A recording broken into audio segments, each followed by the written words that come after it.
Well, I just know it's too The dry weather's where I'm worse. at right now. The weather's worse on the Atlantic, just in general. I don't know. I kind of There are more disagree. There's shark a reason. attacks. There's a reason why the rainiest states are on the West Coast, not the East Coast. I don't consider, gentle rain like that to be bad weather. It's not gentle. Eh.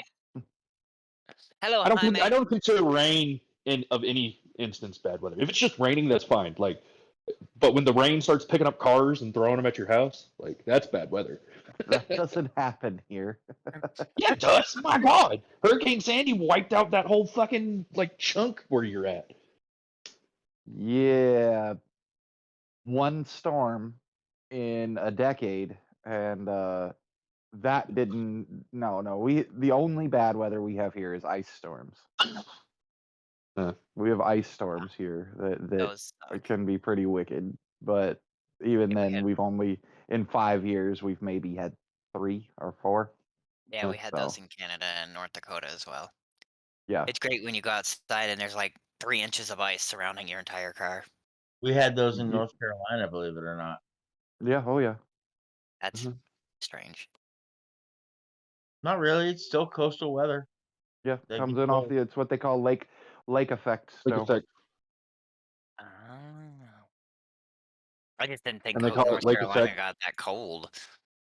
Oh yeah, North Carolina's on the same latitude as Colorado. Oh, I guess I'm really terrible at geography.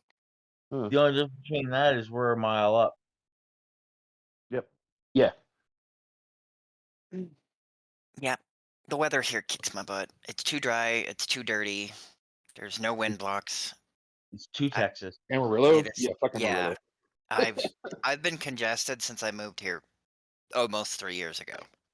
Oh my God. Make sure you don't have a fungal infection, because that's what almost killed Dylan. I've been to the doctor. They just say it's the dust in the air that keeps getting me. Yeah, I know. He had been going to the doctor regularly because of his kidneys, and Mhm. nobody knew anything, but he had been stopped up in his ears and his head for 3 years. And we took him, he finally went to the doctor to get some help for it, and they were like, "Oh, it's your adenoids." And we took him in for his adenoids, and they were like, "Yeah, this might be cancer, and it's caused by one of your rejection mids." And that started the downward spiral towards him losing his kidney. So, Oh God. and it was a fungal infection that happens in desert soil. Hmm. So, he brought it up from New Mexico because we don't have it in Colorado. We're a desert, but we're not that kind of desert. Gotcha. It's the same thing that happened to my mom from Arizona, and I forget what it's called, but there's a specific type of. So it is a fungal infection, but in Arizona they call it a specific type of fever or a specific type of disease. I can't remember what it is, but yeah, it comes from the dust Yeah. because the So bacteria lives in the dust, and then you get it into your head. Wonderful. So when Well, Dylan went to the hospital to ICU for his kidney failing, they were like, "Well, we've got one of two options. You've got this wicked fungal infection that's causing all of your stopped up shit, and we can either save your kidney and let that infection kill you, or we can kill the infection with antibiotics, and it's guaranteed going to kill your kidney."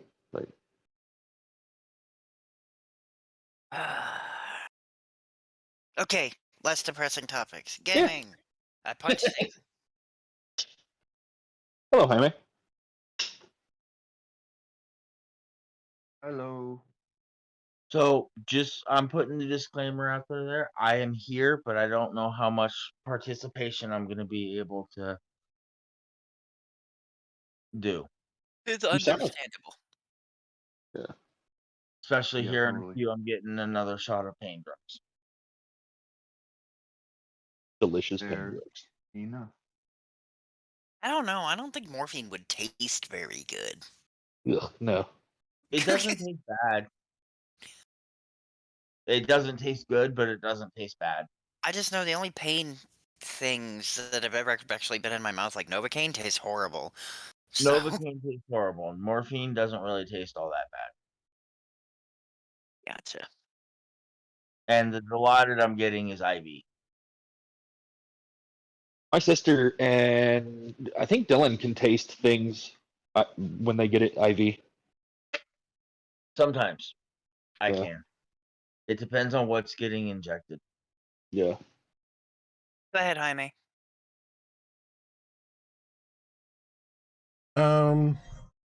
Well, shall we do our week recap? Yes. Especially since Wes wasn't here last session, last couple sessions. Wes, Only so been you one. know you're gonna have to roll your downtime.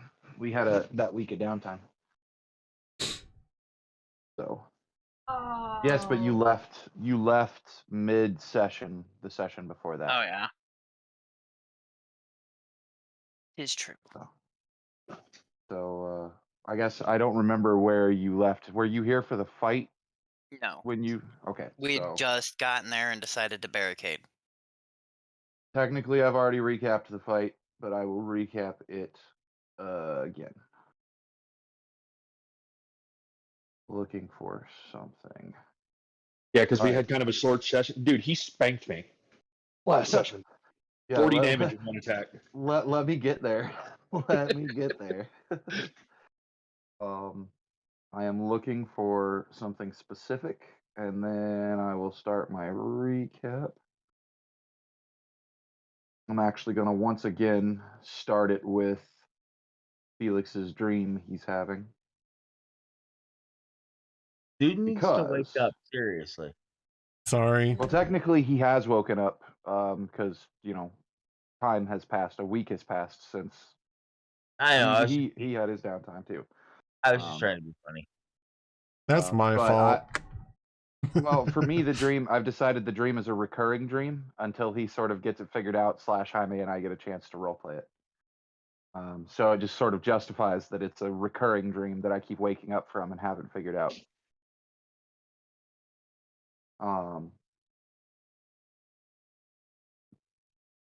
Dear Journal, this is the 15th of Marpaneth, aka the 15th of February, God's Day.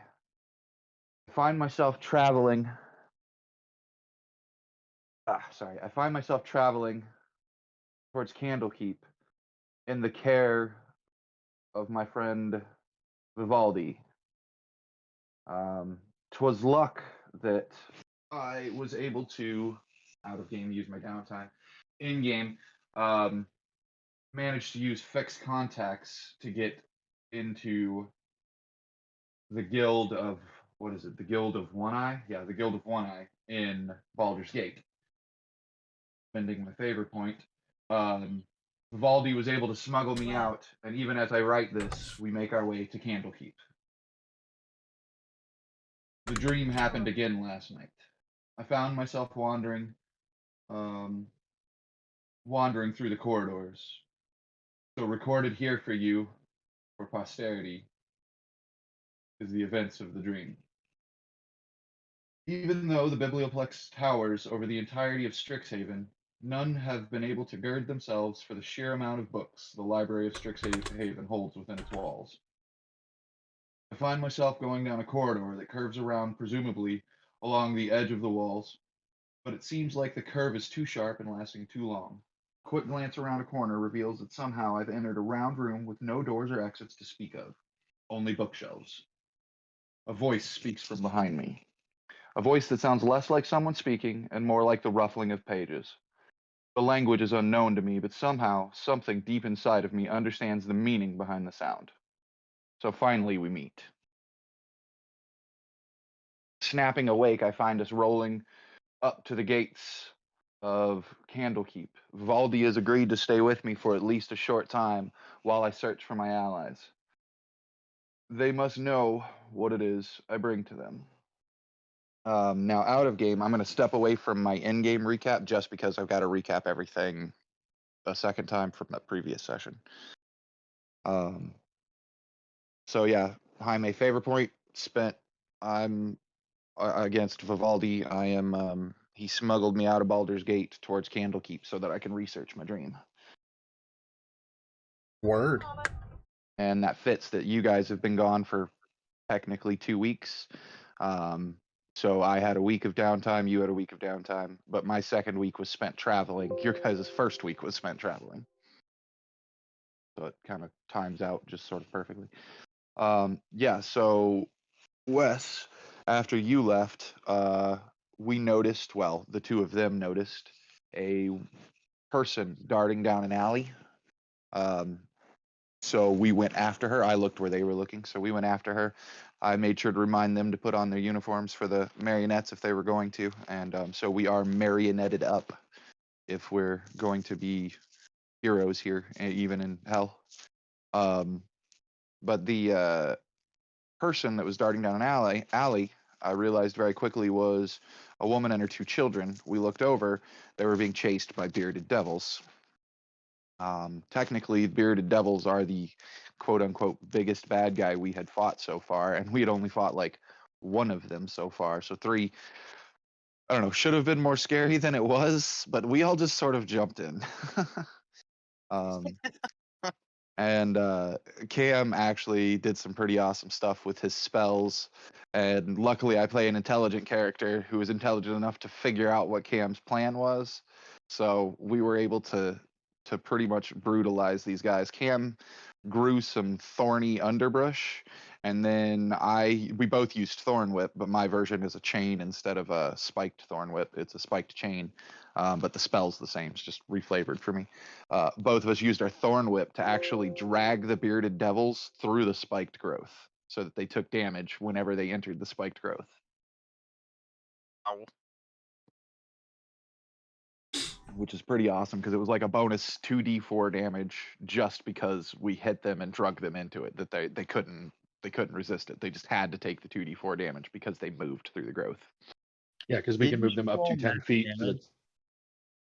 What was that, Girk? Didn't you roll max damage to boot? On that? Once, yeah. One time, I think one of us did, yeah. But so we're tearing these guys up. My character, evil or not, like I was so mad at Cam for this, but in game the way he reacted was totally fine. But me as a player, I was bugged by Cam because I spent an inspiration point and I spent my action surge to make sure that I could intimidate them into leaving. I rolled an above 20 on my intimidate to get them to leave the woman alone. I said, you have one chance. Before they could really respond, because Cam was right after me in initiative, Cam just goes, nah, Yeah. fuck that. I don't like devils. And Cam attacked him even further. So I was like, okay, so we're just going to kill the devils. So we killed them. Enter last session. This one. Last session, we opened with us basically walking away from that fight. Your character had had basically gone back to barricade the caravan into a building to help protect them. But we're all walking back down the alley. Gert gets a little bit ahead of us, and as soon as he does, I I tap Cam on the shoulder or something, and I go, draw. And I reach down for my revolver, but instead of using my revolver, I used my bonus action to cast Hex on him. I used my action surge so that I had 2 actions. I used one of my actions to magic missile him for 3 darts, so automatic hit. Using those 3 darts without an attack roll, which are Push the back 3d4. button. What's that? Oh, sorry, I was talking to Dad. Oh, so without an attack roll, guaranteed hit. That's 3d4 plus 3. But for each dart that hit him, it triggered my hex. So that's 3d4 plus 3d6 plus 3. I used my trained ranger ability, favored foe, to do a bonus d4 on top of that, and I used my my fighter ability for a psionic blast point for another d6. So 4d6 plus 4d4 plus 7. 40. And automatic hit for 40 points of damage, and he has 45 hit points. Because of Hex, I had given him disadvantage on wisdom checks, meaning he had disadvantage on his insight. And I, because of the amount of damage I did, rolled with advantage on intimidate, and basically was like, bro. We tied that though. We tied those rolls because even though I rolled with disadvantage, I rolled pretty high, and I I was feel still like just we like, used, I don't know if we rolled, didn't we use your passive? yeah, that's right. We used my passive, We used your and passive, and because you have disadvantage, that was at a -5, so that puts your passive at 12. yeah, that's right. That's what we did. Yeah. But basically, I was like, we're basically, the group came into agreement right there that we're still going to offer devils one chance, just like we've always done. Mhm. And here's why: the threat that I used was based upon the balance of the universe. Devils have to exist in this place to keep the demons at bay. Yeah. So basically, we can't just willy-nilly kill the devils, because if we do, we'll give the demons an advantage in combat, or in their war against the devils. And if the demons win, then obviously the universe is forfeit. Yeah, so I kind of get the feeling that while Gilwin despises devils, he looks as demons like insects that need to be exterminated. But fair. they He slumped. repulse him. So. Yeah, Gilwin slumped down against the wall and just gave me a thumbs up. That's it. That's all he did, was give me a thumbs up. Like, okay, I could just because I cracked him so hard in one shot. I could just see him slightly smoking. Just his eyebrows are singed. Like, I guess I don't understand why the new character would have done that, but So for two reasons. One, from an out of game perspective, I spent player resources that are shitload. limited. My inspiration point, my action surge, from being a fighter. I only have, well, obviously, you only get your inspiration points when you do something inspiring. But my action surge, I only get one a day. So that's why out of game. Like, as a player, he basically out of game made me waste my resources. He didn't take into account what I had done as a player spending my resources. So it didn't really fit the team effort. Yeah. And that was my bad. In game, yeah, and that's fine. Like, what you did was totally justifiable. You like, out of game, do I want to call it a dick move? Sure. In game, yeah, you were right to behave the way you did, quote unquote. It's what your character would do. So in regards to it being what my character would do when I struck him, Wes, is my character was I'm in my superhero form, which is lawful evil. So you just cost me my resources, meaning you're a bigger threat. You just cost me your resources, and you're upsetting the balance of the universe, making Gilwin a pretty big threat in his own right. So basically, I gave Gilwin this is your one chance to get it right. Yeah. gotcha. And that's the kind of mentality my character has, is that, we only get one shot at this. And if you fuck it up, you're on my hit list too. So I basically told Gilwin, like, you're on my hit list too now. Like, I've just got your name at the bottom of the list. I'm gonna kill everybody else before I kill you. Unless you can prove to me that you're one of the good guys. Gotcha. But I also, out of game, just so you know, Wes, before you have to worry about getting defensive about it, it was all discussed between me and Cam before I took the swing. Out of game, it was discussed. Yeah. Because my character has realized something about Gilwin, and that's that Gilwin, if Gilwin thinks he's right, he's just going to do what he thinks is right, which is part of why he's not a true neutral. He's got that, at least a lawful or chaotic alignment, because he has definitely got a self-motivation somewhere in there, and he's just going to do what he thinks is right, which is, totally fine. But because of that, you have to, if you want to sway him, you've got to have a pretty convincing argument to sway him. I didn't want him to take a swing back at me, because if he took a swing back at me, it could have been a long drawn out fight. So I was like, how can I get him to just accept this intimidate as easily as possible so we can move forward? And I was like, I know. Again, dump a bunch of my character's resources into a single thwack. And Gotcha. it worked. It worked. Yeah. He backs down. Moreover, at that point, Rowan explained, like, hey, turn yourself into a spider. If you guys can fly, go up, aka Thick got on the umbrella, carried the spider Gilwin up into the air.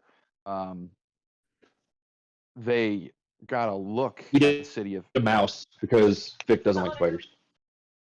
Oh, Sorry. that's right, a mouse.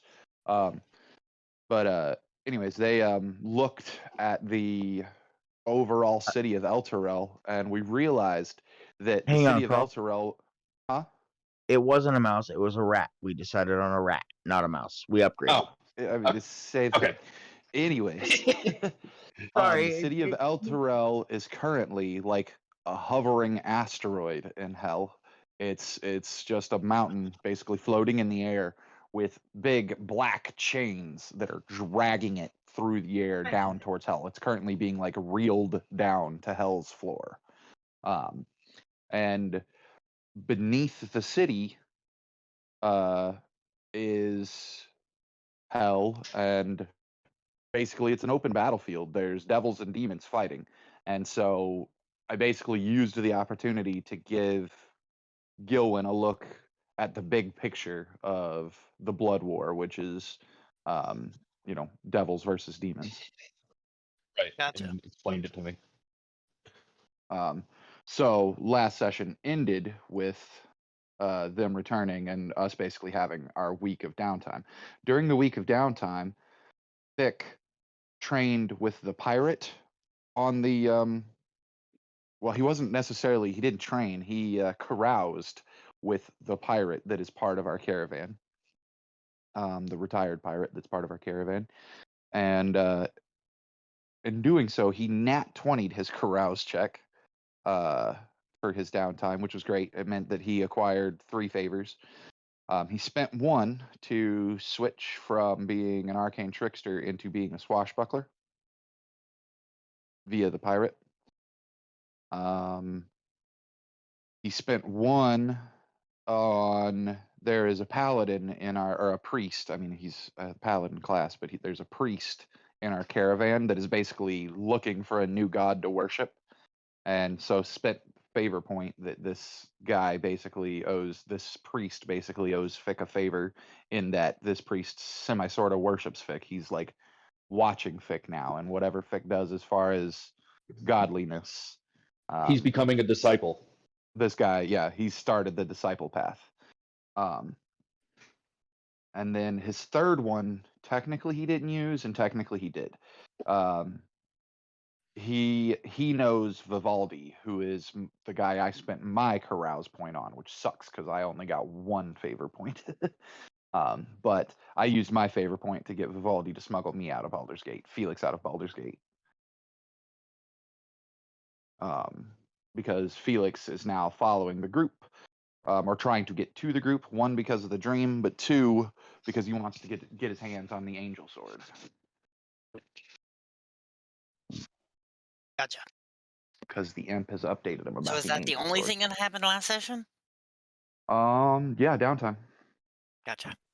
So we will have to roll Yeah, your it was a downtime. short session because Jaime ended up having to work like an extra 2 hours. Yep. Okay. Well, I just messaged Jaime a question, so I can, depending on that answer, it'll depend on what my downtime's like. While you guys are thinking about that, or while you're thinking about that, you guys want me to do my lore drop? Sure. Sure Yeah. thing. All right, my lore drop is about Lord Ao, sometimes called the Overgod, sometimes called the Hidden One, sometimes called the Watcher, and sometimes called the One Who is Hidden. I've mentioned call him Lord Steve. Ao. I still hear talking. What's up? I call him Steve. Technically, I called him Chris. There you go. But we have a new sort of realization as to how the cosmology works. And up until my dreams about Lord Ao, and this is the real reason Felix is going to Candlekeep, is to study this guy. But up until my recent dreams, I thought Lord Ao and Chris, my patron, were the same person. And I've now realized, thanks to canon lore, I can differentiate them so that Chris was Wes and Lord Ao is Jaime. Yeah. Thanks to canon lore that exists. So Lord Ao, before I read the thing, has only been on the planet twice. The first time he was on the planet was basically before the gods had established themselves as gods. They were godly divine beings, but in those days they ruled over the mortal realm as like kings and queens instead of actually living in their divinely temples, basically. Free God. And that was the last time he was on Earth, or on Aberturil. That was the first sundering. That was when basically the planets, the singular planet of Aberturil, got split into the planets of Aber and Turil, two separate planets. I don't know, 1,000 years ago, these planets sort of overlapped, and it allowed the primordials, which live on Aber, to sort of stumble into Turil. It allowed some orcs from Aber to come to Turil. But 10 years ago, which we've been discussing in our different lore drops, which Wes missed from last week, 10 years ago, when shit hit the fan in the Forgotten Realms, and the Chosen One. Oh, I did tell you about this, didn't I, Wes? The Chosen, the gods started finally taking Chosen like 10 years ago. You told me about that. Okay, so all of a sudden, other Chosen Ones in the last 10 years have suddenly stopped like losing their powers while you're gaining more. Well, during that time period, the reason that all happened is because Asmodeus and well, basically the leaders of Hell and the Abyss sunk Hell to the bottom, and it changed the cosmology of the universe. When that happened, Ao had to step in. Ao is the guy who literally writes the cosmology on what they call the Tablet of Fates, so that like the gods actually know what pantheons are theirs. Ao is the guy that writes that shit down. So when he threw the cosmology out of whack, Ao had to show back up specifically to write new rules for how the gods work. When he showed back up, it was the first time any mortals had ever seen him. Before then, Ao was worshipped kind of like a god, but he was like a mythical figure. So there were churches of Ao all around the Forgotten Realms. Well, as of 10 years ago, there are 0 churches to him. We know he's real, but we know he's not a god. He's something else. Like the people of the world know he's real, but they know he's not a god. He's something else. So overnight, he's just vanished. Huh.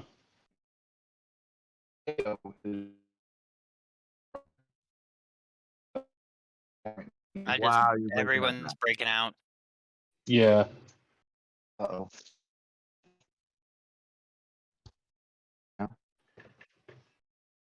I don't think it was me. No, it sounded more like he walked away from his. Huh? When he walks away from the phone and his headset's on. I'm sitting in bed on my phone. Weird.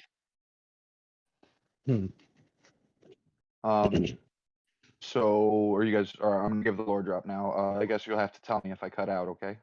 Okay. All right. Lord Ao, known as the Hidden One or the One who is hidden, was the overgod of the worlds of Aberturil. As overgod, all deities and primordials of Aber and Turil, even those who also operated in other spheres, such as Lolth, are subject to him. To be more precise, only aspects of gods that are directly connected with these two planets are under his power. If it were not for Ao's involvement in the Time of Troubles, aka 10 years ago, he would likely have remained completely unknown to the mortals of Faerun.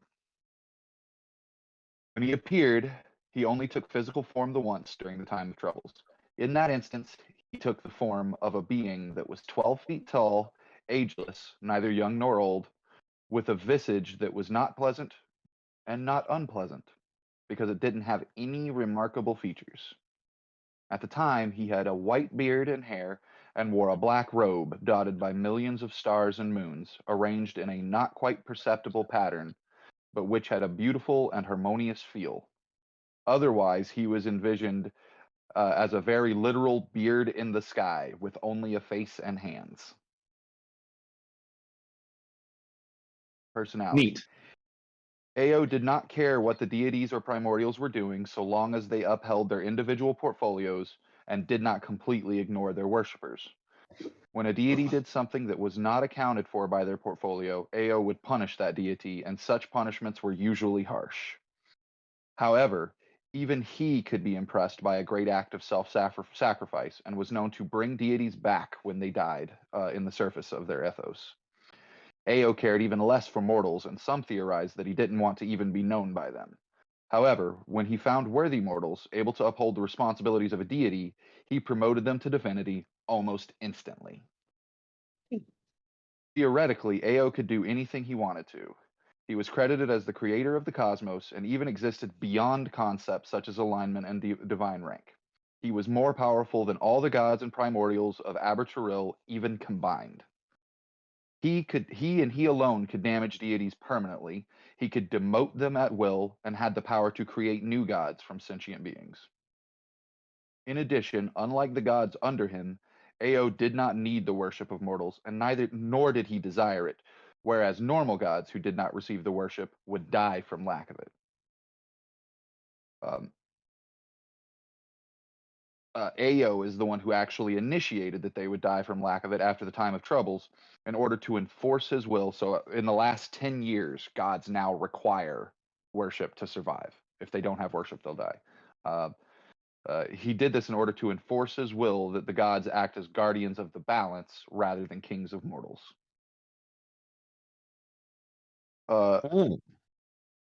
His powers were limited to the sphere of Aberturil, however, and he could not control or influence anything from beyond it. So basically, he's the most powerful being in the universe, but he only has power within his universe. Meaning, if beings come from beyond his universe, he doesn't have power over those beings, but he can just say no to any being trying to enter his universe, no matter how powerful they are.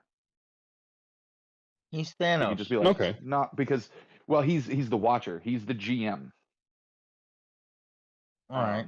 He is straight up the GM, which is why the GM can be like, nah, I don't want that creature showing up in my game. In a very real out of game sense, when he appeared in the world the two times that he has, was as so this most recent appearance, he was R.A. Salvatore. This is from a book. So he was Salvatore's character, meta character in the book. The other time he appeared, he was actually the GM for the original 8, which were the players that played Elminster and Mordenkainen and like the original adventuring party in the Forgotten Realms. He was their GM for his activities. His only true job is to ensure deities aided by the rules of abide by the rules of the cosmos.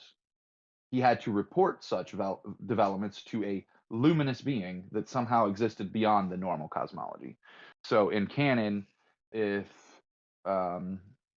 Jaime is Ao, then Wes is the luminous being that exists beyond the normal cosmology.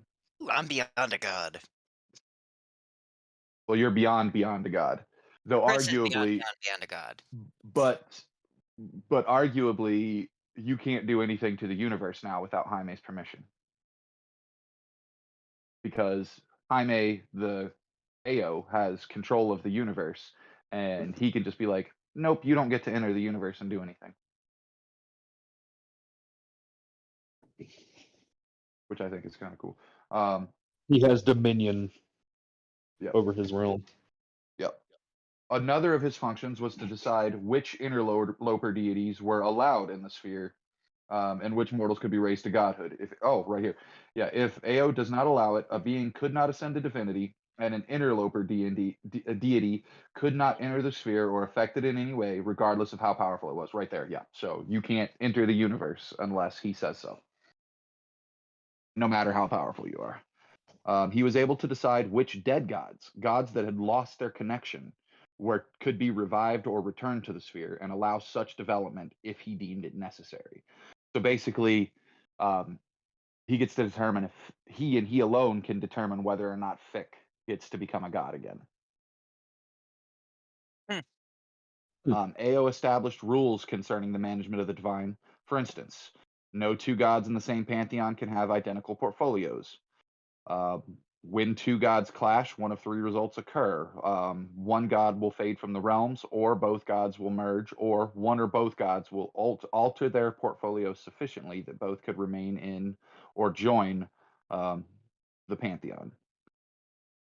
These rules were more problematic than they were worth because they encouraged the gods to battle among themselves for supremacy. During the second sundering, AO discarded such rules, reassigned portfolios, and created more flexible rules, which the rules now are, you just have to have. It's based on your worshippers. The cult of AO was led by ministers instead of clerics, as these cultists never received any spells from the overgod. The cult was more philosophical than religious in nature. Among the known cults were the cult in Waterdeep and another in Zacifer and Tethir. The cult was remarkable for the fact that its ministers could cast divine spells, but in the end it was revealed that those individuals actually received their powers from the god Cyric and not from AO. The gods of the established faiths of Faerun informed their priests about the fact that AO did not interact with mortals. Because of this, members of other faiths neither feared nor spoke out against the cults. Creation of the world. There are no exact accounts on how he created the universe, but nonetheless, he is credited for the deed. In some traditions, AO just created the sphere that covered realm space, and the goddess Saloon and Shar, aka the Earth and the Moon, and they later went to create all the worlds and stars and other heavenly bodies. In other accounts, it's AO who directly created all that exists, not only realm space, but also the worlds and heavenly bodies, and even the astral sea, using the raw energy of the phlogiston. Phlogiston is green mist. Just call it green mist. He's the only being that can use the raw energy of green mist. Gotcha. During the Days of Thunder, when the Batraki, I have no idea what the Batraki are, were losing their war against the Titans, they performed a powerful summoning ritual and released several primordials from their ancient prisons. The gods quickly moved against their ancient foes, and those battles caused the worldwide catastrophes that destroyed their civilization. A primordial known as Asgaroth, the World Shaper, determined to destroy the world if she couldn't control it, threw an ice moon at the planet, creating the Sea of Fallen Stars. This event was known as the Tearfall. Before the world was completely destroyed, Lord Ao intervened and sundered the original world of Aber Teril into two twin worlds, Aber and Teril, giving the former to the primordials and the latter to the gods, and ended the conflict. The Tablets of Fate were created after the Tearfall as a way to maintain the new worlds of Aber Teril and to ensure a balance between the forces of law and chaos, as well as between the gods and the primordials. And it goes on from there to basically explain his intervention. The Second Sundering, which was 10 years ago. In 1482, Ao began the Second Sundering as a way to restore the worlds of Teril and Aber after the ravages of the Spell Plague. During the Second Sundering, he recreated and rewrote the Tablets of Fate, inscribing the names and purposes of the gods and primordials he chose to serve in a new, inclusive divine reality. Some believe that the shadow of Ao, a powerful artifact with the power to split a world in two, was related to the Tearfall. It is believed to be located somewhere in Laracond. So there's a magical artifact somewhere that has his power. Ao is named for the Greek letters Alpha and Omega, which is the title of God in Jesus Christ in Christianity. So, and I love it. I'm gonna take a real screenshot right here and send it. But like when I say, like this guy's like the Watcher in D&D, or I'm sorry, in Marvel. Sending a picture right now. Boop. Meow. Grant permission while using this app. Allow. And the bearded dude. Like they straight up make like a comic page.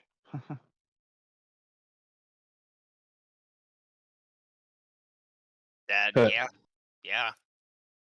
Now, AO doesn't necessarily want to be known by mortals, so it would make sense that after the time of troubles ended, if he was going to wander into the world, he would sort of change his appearance or pick a new avatar, which is why I was saying, Jaime, you still playing a you version of AO would make total sense, because it would make sense that he doesn't want the world to know who he is.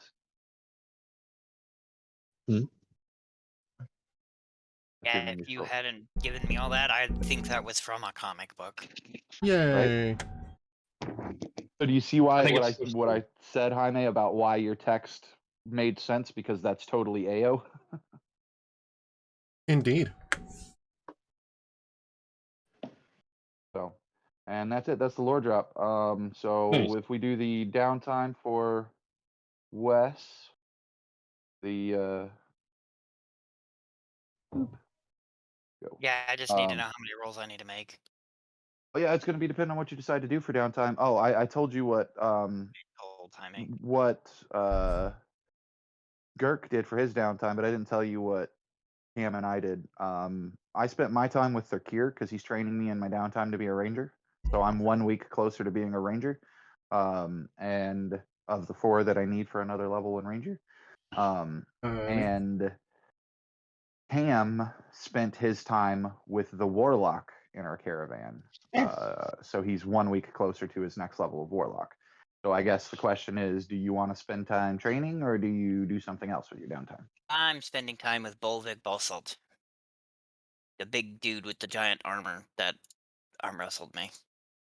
So you're gonna do carousing though, basically? I wasn't trying to do carousing, but I think that's the way it's gonna end up. I mean, you could always do like. I mean, how are you spending I time mean, with them? Are you well- wrestling with them? Well, no, I wanted to use the match because we kind of were just like on that level, like, okay, yeah, you're strong enough kind of situation, and use that for him to teach me about what's specifically happening to me, because Goliath doesn't understand why he turned in from Goliath into Metal Goliath, and to justify my creation of my Out of game. Why wouldn't you understand? It was a side effect of you becoming a warlock. Well, he.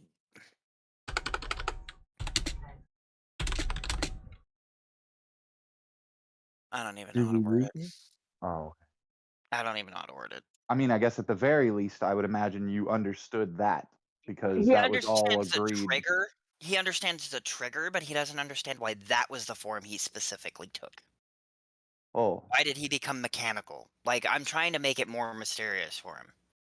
And- Well, in that argument, I still say you would have a little bit more knowledge, because I don't know if you remember, this has been a few weeks since we played, but I've actively told you that Rowan worships Primus, the god of Mechanus, and Primus he would have sucks. been obsessed with you.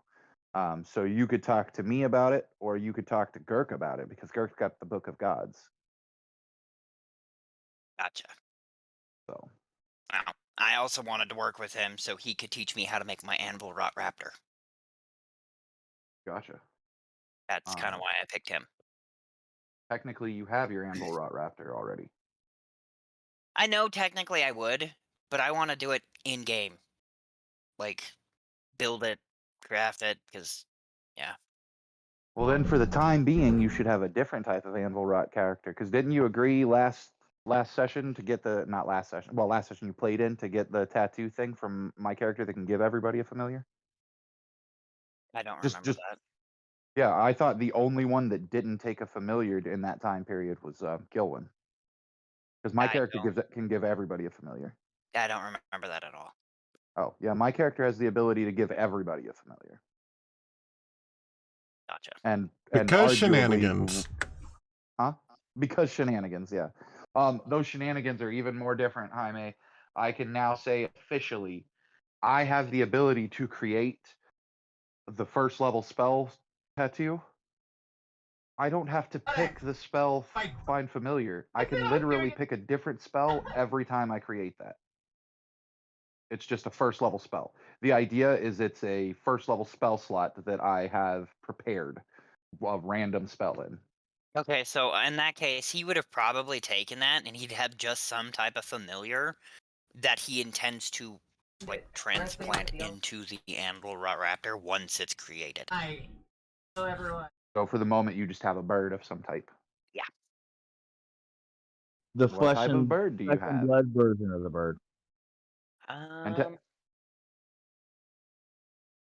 Well, and it wouldn't be flesh and blood because it still comes from the tattoo. Well, you know what I mean. Yeah, It's it not would, but it wouldn't anvil. be his specifically the anvil rot raptor. Right. Yeah. I'm thinking like Tweety. Like a canary. Yeah. Just a little metal canary that like comes out of my shoulder. And this is the exact thought process. You're too small. I make you bigger. That's his exact thought process. I totally appreciate that because obviously, like Girk wanted a little monkey, and he ended up with a raccoon. Well, technically, he ended up with a red panda, but a raccoon. Yeah, I could totally see Goliath getting the tattoo, and then like this little freaking parakeet or tiny little bird pops out of his shoulder, and it just tweets, and he's like, "You're too small. I make you bigger. No worry." And that sets this off. So in that case, would you like to use your downtime as carousing, or like how do you want to spend time with I'm this gonna do guy? carousing with the artificer to try to get him to teach me. So I don't know how many Carousing. rolls I need.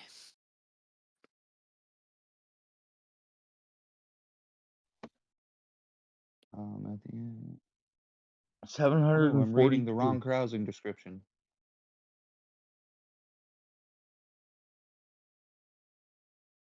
This is the carousing description from the DMG. I need the carousing from Xanthars. Xanthars or Tasha's? Xanthars. Also.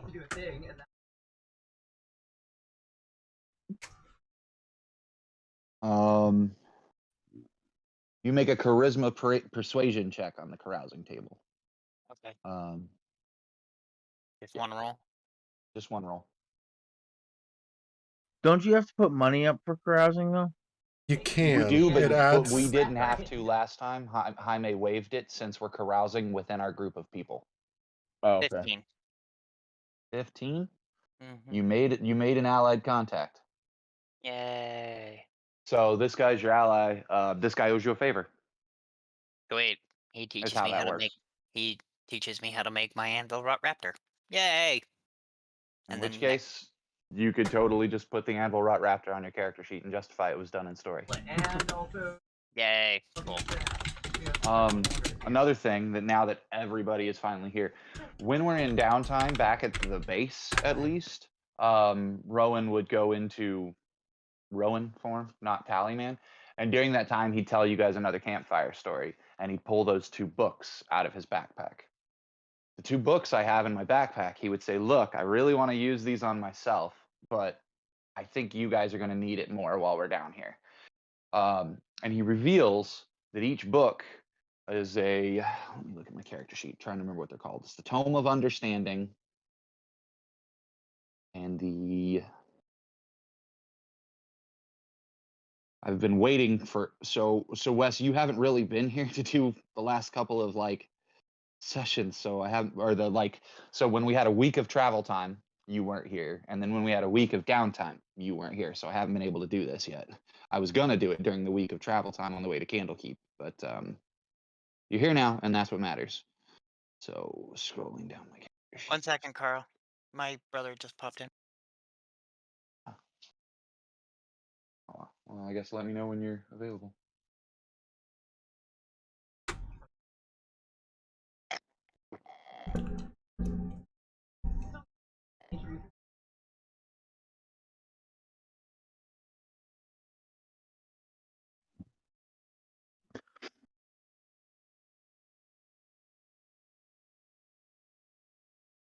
Well, while he's away, so that we can get into gaming a little faster. I'm not going to tell my in-game story, but basically the long and short is I stole these from Count Strahd's library.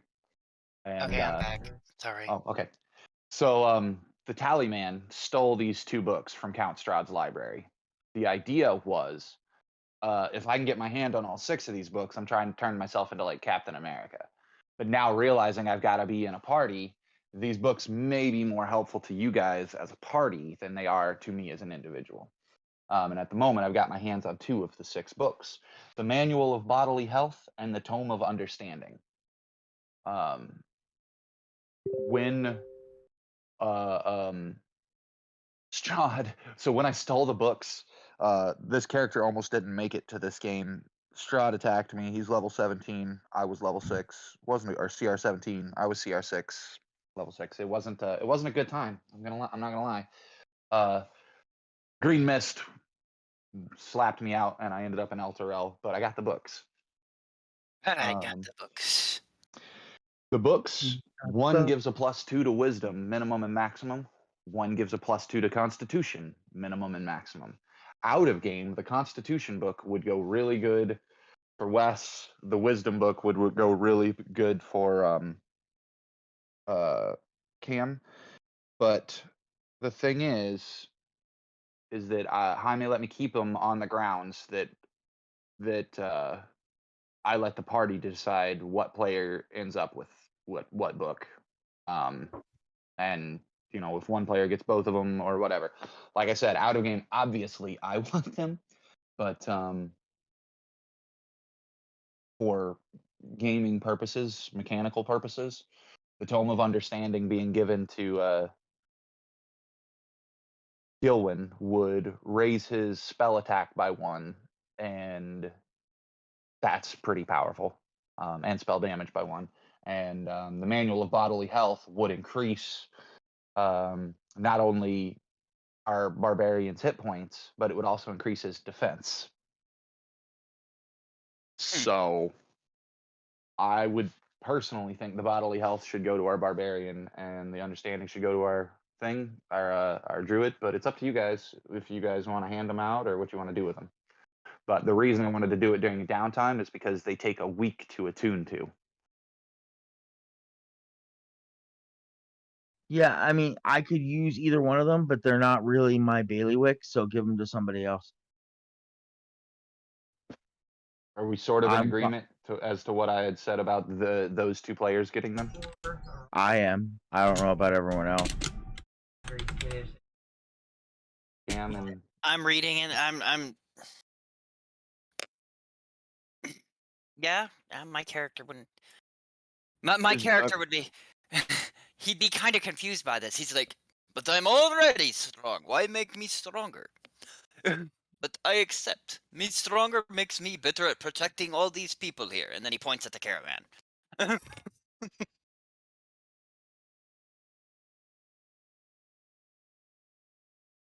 fair enough. What do you think over there, Gilwyn? I think he Are you- stepped away because he's muted. Damn it, Cam.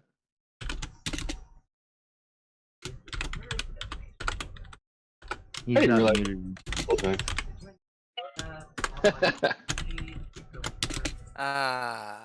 Gotta love muting yourself. Yep. So what do you think, Cam? Sorry, I was having an issue with Discord. Repeat like the last minute. Basically, whether- I'm just trying to figure out who wants the books and letting the party decide as a party. Gilwyn isn't. I mean, he wouldn't like jump on him and immediately say yes, mine, gimme. But Yeah, Goliath's kind of the that- same place. He's if he's that was flattered. the He doesn't think he needs it. same, because Out of game, if you guys don't decide you want them, I'm gonna keep them and read them myself. So decide. If they don't want it, I want the wisdom book. And see, an out of game, the wisdom book's the one I really want because it would boost All right, my I'll take the con book. insight and perception. I'll See, take the exactly. Constitution book. Okay, so Please, out of the- game, how many hit points does everybody have? 45. 48. We're all in the 40s. Oh my dear God! Yeah, I don't need the book. It also increases your AC and your AC your Constitution maximum. By 2. Yeah, so you can have a Okay. maximum of 22. if Well, you that keep would the be book. great. That would be great. Okay, I didn't realize it increased my maximum. Yeah. Yeah, Yeah. it increases your minimum Oh. by 2 and your maximum by 2. Yeah, that sounds great. Oh. So wait, my wisdom will go to 21. Yeah. It'll push you above 20, and you'll be able to have a maximum of 22. Yeah, Oh, I want shit. the book. I want the book. But then on my next skill, ooh, I kind of want the book. See? See what I mean? I I know. want the book for Dex. Yeah. Like I said, and I want the book for intelligence for Rowan and the book for charisma for Felix. Yeah. We got the wisdom and the constitution, so we just need to find the other 3. Yeah, or the other 4, because nobody seems to want the strength one. But Side There's a quest. strength Take I'm out. it. It wouldn't hurt me any.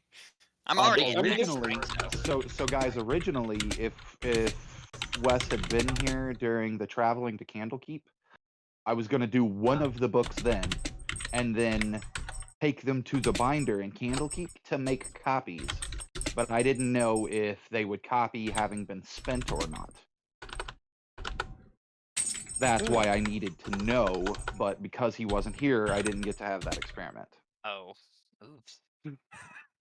My Thanks, bad. Wes. So that's okay. We should try and make copies of all 6 books for all of us. I mean, that was the original plan, because I can get copies for 100 gold apiece at the binder. My problem is that there's literally no lore on this, so it would be entirely Jaime's decision, which is why I was going to have Wes It doesn't use say. one and then try to make a copy after Wes has used it to figure out if it copies as a usable one or as a spent one. Are If we it copies as a anywhere? spent? Go ahead. I was gonna say we should wait until we get to a binder to try that experiment before we The read the only book. binder in the world that can do it is at Candlekeep. Oh, We should. We will not be should back head at Candlekeep till the end of this game. Well, that sucks. womp womp. I vote for we- retcon. No, Yeah, only because I honestly. role played that I actively didn't do it then. I'm going with we kind of missed that shot. Boo. Hey, you sometimes it happens. Like, Yep. If I would have known that was the plan, I would have pushed for it. Yeah. It's okay. I mean, Jaime could absolutely throw that there's a dead binder that lives in hell somewhere that we can stumble upon or something. yeah, the totally a original thing. master to the one at Candlekeep. Yeah, Because so I there's get the totally feeling hell here is just like the afterlife for like the Greeks. no, that's a different place. Huh. Well, no, I just meant like it's their like El Terrell especially I is know like what their equivalent of I know what you're trying to say, purgatory. and I'm telling you that is a place in the Forgotten Realms already. Okay. That's you're speaking of the Raven Queen's domain. The Raven Queen's domain is the Greek version of the underworld, where good or bad you're in there. The Raven Queen is responsible for judging the souls and then determining whether or not they go to hell, or heaven. When souls end up in hell, they turn into. You guys have all seen Silent Hill, right? Mm-hmm. Okay, the creatures that have no real arms, but they have the legs, and they have no real face, but they have a mouth, and they just kind of like. That's what a soul looks like when it appears in hell. After a certain amount of time as that thing, which still remembers being alive, it gets tortured being that thing. It eventually has what's left of its humanity burned off. And when that happens, it evolves and becomes an imp. Imps then can pledge their service to other devils, and then the devils they pledge their service to can promote them. But only the devils that they pledge their service to can promote or demote them.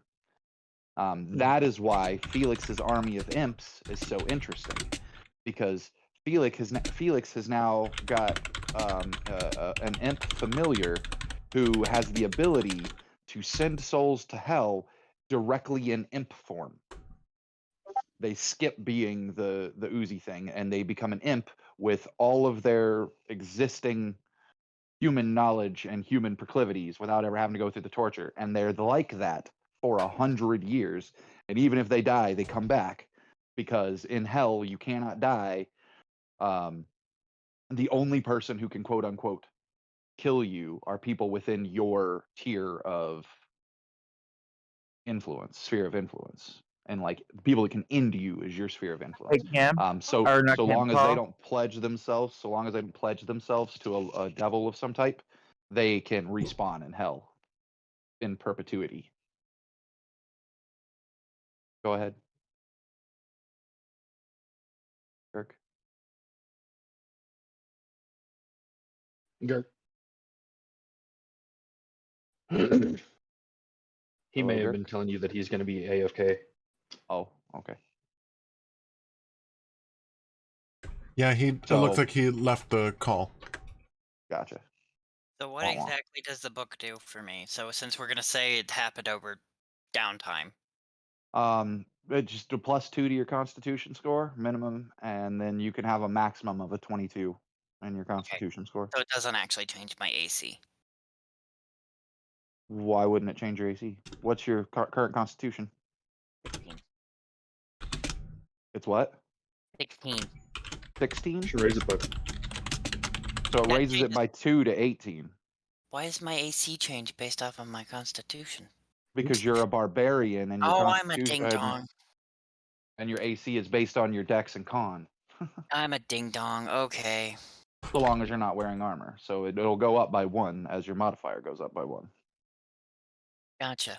Cool. Now I'm in the 20s for AC. Yay. And all my health just went up by 6. Mhm.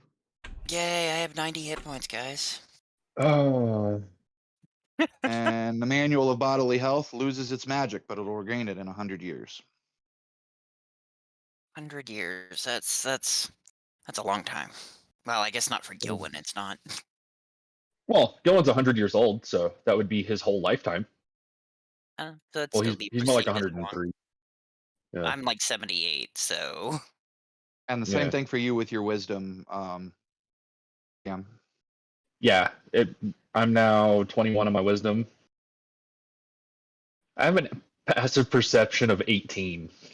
I know it pisses me off so much. I have a passive perception of 14. I have a passive perception of 15 and a passive insight of 15, but one of my early feats is going to be observant, which gives me a +5 to my passive perception and a +5 to my passive investigation. I think So, the next. Go ahead. So at that point, I'll have a 20 and a 25 in those slots. But I'm just mad because I didn't. My wisdom's only 14, and that would have pushed me up to a 16 if I had gotten to use the wisdom book. Ah. That's why I was like, the only one I really want is the wisdom book. But like, I get it that we need to give it to the druid.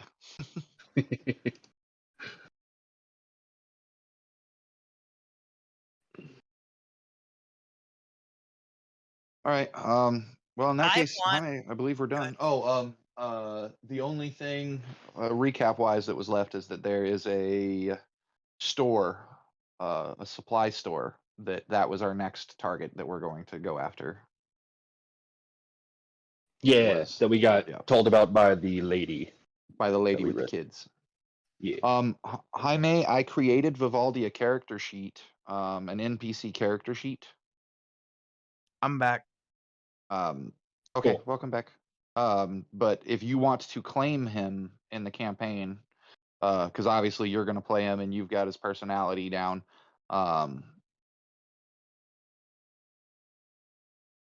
So you can ignore anything I rolled for his personality, but I wanted to pick his spells and stuff that he would have, since he was technically one of my characters. Groovy. So he is made in there, and I've given him some interesting spells, I feel. So you'll have to take a look. Okay, just before Who we we talking start, about? You what? I heard Gurk talk. I didn't Oh, I quite just asked who are we talking about? Vivaldi, that's the ally that Felix Yeah, I made, know who the that man is. that you made. Yeah. I wasn't here for the name. I can't figure out how to mute all of you guys at once. So I just exited the chat so I could hear what the doctor was saying. Gotcha. Okay, so my thing was is I'm looking for the raptor so I can pull it aside and I can't find it. I know it's in Theros, but I don't see it in the modules. Are you looking Oh, I wouldn't even know where it's at in the modules on that. I could tell you how to put it on your character on Beyond, but My otherwise, character on Beyond is like 2 levels outdated. oh. I don't. That's right. Mine's messed up anyway. We need to rebuild my character. Yep, yours Yeah. needs to be rebuilt from the ground up. Yep. One of In, these days we need to sit down and do that. in the future, Girk, next to the mute self button, there's actually a headphone button. That's the deafen button, and it'll make it so you don't hear anything in the chat. Oh, okay.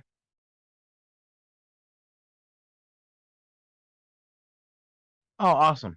On my phone, it's up at top next to the invite friends. Oh, neat. But I see it. I see it. Cool. Thank you. That'll be helpful for the next time they come in. But they just gave me pain drugs, so I'm starting to feel a little bit loopy. Fair enough.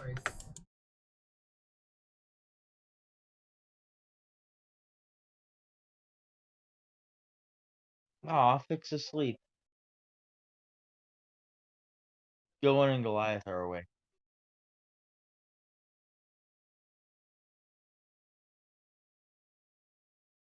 Okay. So we're ready to start then? I Yeah. believe we are. Okay.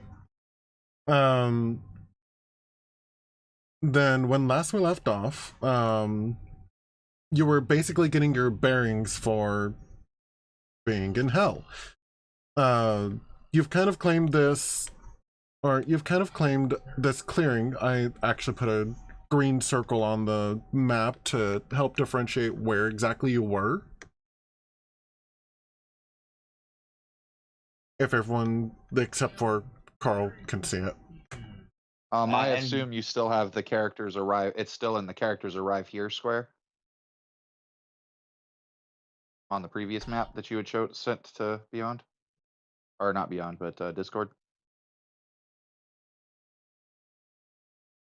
Let me see. I actually, or I thought that you moved down to the clearing that was to the south, or to the southwest. I know that ultimately we're moving towards whatever the a high hall. I think we're moving towards whatever the fortress was we saw. Yes, High But- Hall. So yeah, we're wherever we could secure. Okay.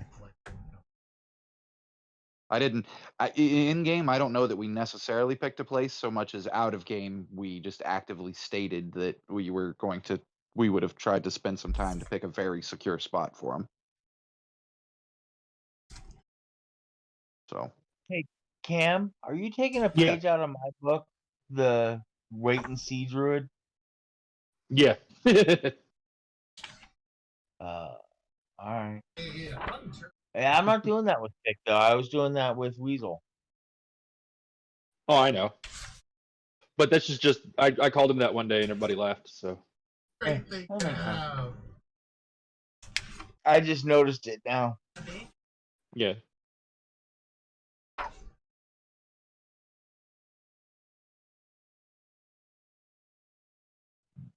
Okay.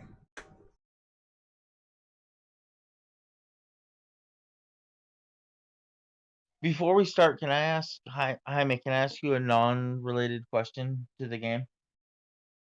You may. Have you given any thought or work to the GoFundMe for the down payment on a house by any chance? I haven't been able to. I have been. Okay. I'm sorry. Don't be sorry. It's doing me a favor that I'm not paying you for. Don't be sorry. Now, if you just gave up on the face huggers, because I am gonna pay you for those, then I would accept an apology. But I'm in no rush for those. Right. But yeah, I wanna move. Don't blame you. You remember how small that apartment is. Oh yeah. And those stairs, I keep falling down them. Getting into it. that apartment is now dangerous for me.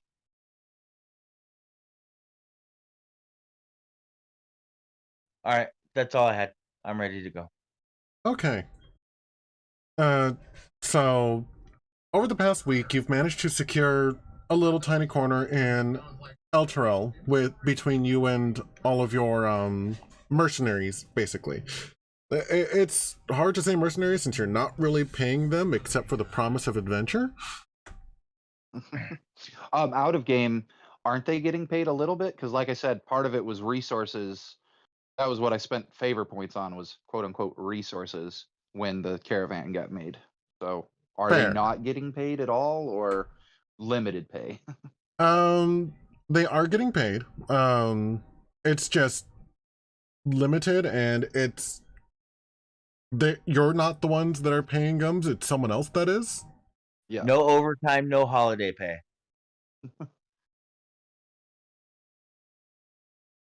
And no sick leave. Yeah, there's definitely no sick leave in hell.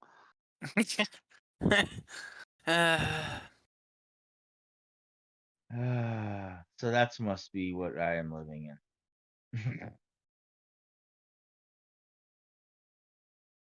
Okay. But yes, it's been a week. And everyone is starting to get a little antsy, especially the mother with the kids. She wants to, or they're wanting to try and figure things out. And with the impending doom of the city falling into the river, it's kind of, yeah. Fudge. No, I wouldn't say fudge. Or I No, wouldn't say I'm it's saying fudge, but... no, I'm saying fudge because I'm on strict bed rest. I'm not allowed off my bed, and my phone is out of reach Oh, shoot. Oh to no. order dinner. I'll call him in a little while. Call light. It's fine. Sounds good. Yeah, as soon as people get antsy, I would basically go to Fick and be like, it might be time for us. I wanted us to take a full 10-day, but now that we've passed this half 10 this first week, I would be like, all right, I guess it's time for us to start moving forward. We need to get more supplies, and the woman had suggested the store would have them, which it sounded like she'd basically described it was like a general store. But then we need to make our way to the High Hall. And I would basically suggest to him that Rowan will stay behind with the people if they'll go out and find the tally man and get to work on the next part of the mission. I tip her a silver for giving us that information.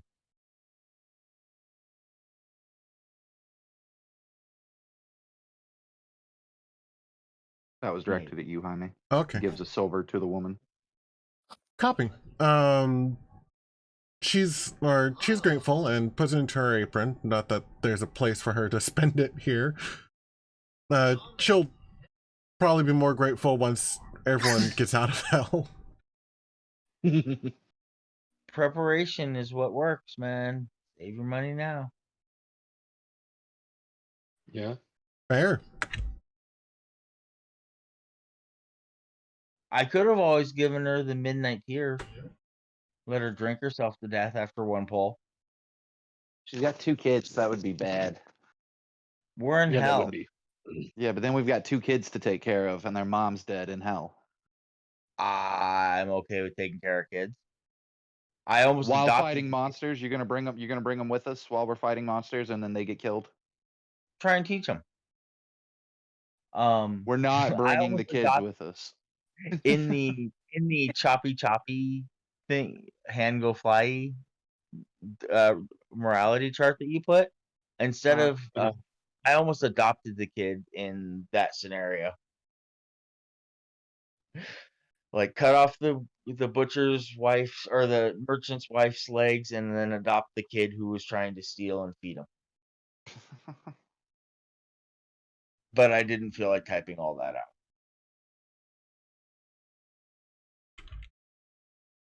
Last time we came across kids, I made you adopt them. That's also true. That is a fact. So we're You heading did, to in the fact, general store for supplies.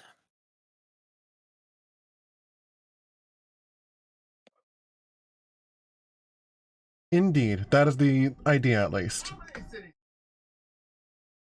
Sounds good. Then.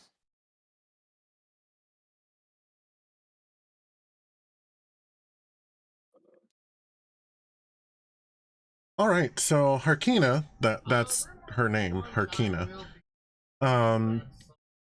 Eventually begins to well, gives you directions on where to get to, or on where to get to the corner store. Let's see. You're not too terribly far away from it, from where you've made camp. And it is technically on the way to the bridges to get to the west side of the city.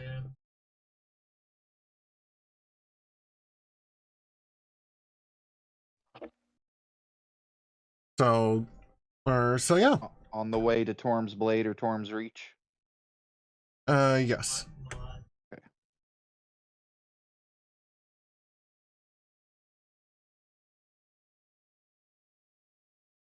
Then yeah, I would say basically I would let the party leave. I would say to the civilians, the mercenary party, the caravan, that they need to give us some time to secure the supply store, and then they need to basically make their way there while basically we're going to play leapfrog. We're going to take out the supply store or do whatever we need to do at the supply store, make sure it's secure. They're going to move there while we cross the bridge. Once we're sure that that's secure, we'll move on to the next thing. They'll, behind us, basically, so that they get to stay in cover and close by till we make it to somewhere safe, like the High Hall. Right.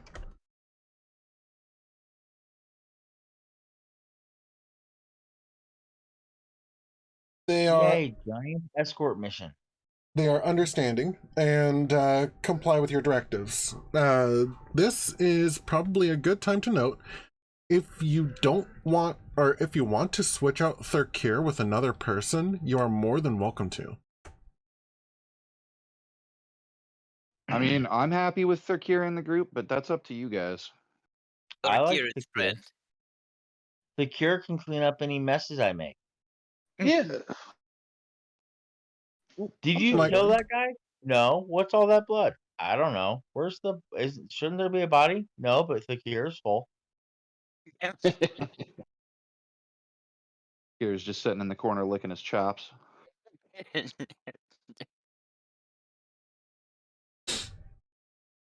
What? Can't let good meat go to waste.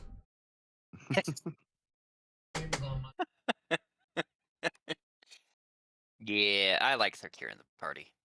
Yep, me too. Should I be concerned that everyone likes the evil character? No. No. Okay. And To be Jaime, fair, we're to all be- kind of evil. Yeah, and to be fair, when we were in Maine playing vampire, you were the evilest motherfucker there. Also true. I'm so sad that I missed that. It's true. You missed out on Cam playing a girl. Dear God. Okay, no, Yeah. maybe I'm glad I missed that. Well, technically I was a trans man, but still. Good joke.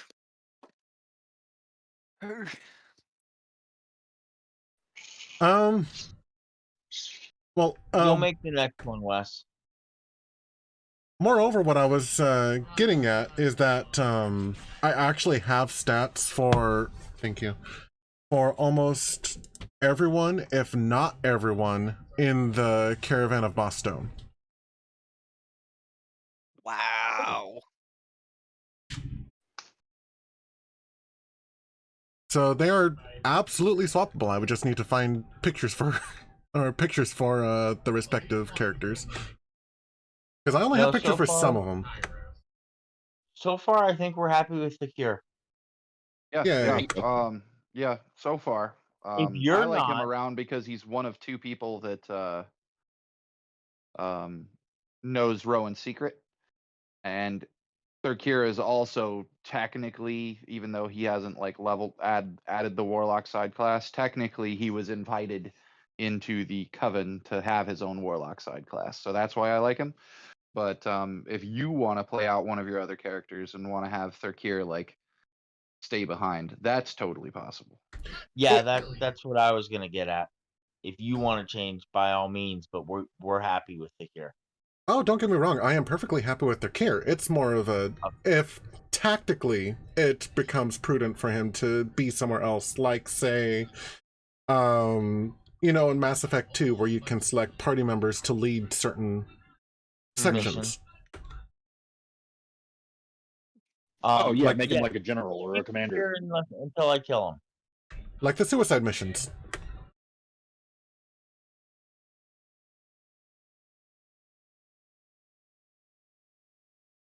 No, I think we're all on agreement that the cure stays in the party. Groovy. And Goliath would have all confidence in his artificer buddy to take care of what needs to be taken care of. Yep. Sounds good. Okay. So you approach the general store, and on your approach, I would actually need everyone to roll either a strength athletics or a dexterity acrobatics. Strength athletics? Or can I ask what for? A Before I quake determine what I'm rocks. gonna roll? A quake rocks the city. What A quake about- rocks the city. They're the same for me, so I'm gonna go with acrobatics. I'll give you a 10. nat 20. I got a Womp nat womp. 20. He did get an nat 20. I got a 6 for a 10.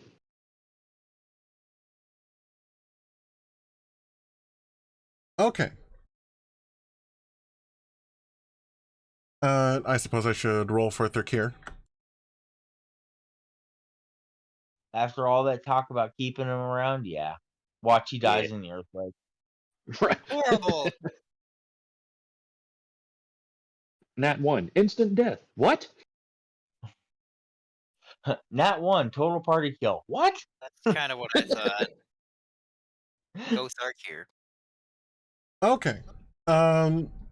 So everyone stumbles, but actually most of you don't even stumble or flinch at it. Gilman kind of stumbles a little bit, but manages to keep their footing. You do hear a building collapse nearby. And upon second glance, you realize, oh wait, I think that was the general store. Uh-oh. Damn it. I wanted arrows. We are on falling meteor of flaming death. 'Tis to be expected, little rumble. And that's unfortunate. Well, except we actually needed those supplies to make sure that we don't run out of supplies for any people we rescue. So we need to double time it. Yeah. I'm going to search through the rubble and get arrows and basically loot. Well, we don't know what if they even have arrows in there. It's a general store. It might just be like food and water. Yeah, but I'm going to loot whatever I can. So you For which approach. case, it would be a roll investigate. And I was about to do the same thing. Awesome. Do you want me to help you or do you want to do it separately? Give I me can cast advantage guidance. because I've got a base 10 investigation. All right. Would how do anybody I like do some guidance? I roll? You what? Oh, could Do go I ahead. roll? Yeah, give me guidance and have Gert give me advantage, and I will roll. You're getting All right, ahead of me. We are. I'm rolling the investigation to give you advantage, correct? You don't have to roll it. You just tell me you give it to me, but don't roll Oh. it yet because we're ahead of Jaime. Oh, sorry. Jaime's got to tell us. So we get to the rubble. Go ahead and roll your investigation or perceptions, because I was going to ask for those once you said that you approached the rubble. Well, I got a nat 20 for a 30 plus a d4. I got a 17 on perception. In fact, I Did hang you on to roll- my guidance because I nat 20'd my investigation. So I'm going to just go with the fact that I rolled a 30 and a nat 20. I just want to roll perception for the hell of it. Here's what I did. Wow, a 12. Your rolls are great today, Gillen. I know. A plus You got 8, I get a 6 12. and then a 4. So the next one has to be a 2. Oh, yes. Let's do this. Let's put a 0 behind it though. I've rolled 2 nat 20s in a row. Yeah, you I have. almost did. I rolled a nat 20 and then I rolled a 19 plus 4 for my perception. I think you have the curse of luck leeching there, Gillen. I didn't even roll. Technically speaking, Girk, you Hey. don't get to roll perception because you gave me advantage on mine. You Oh, spent you your did action roll to give me advantage? advantage on mine. Yeah.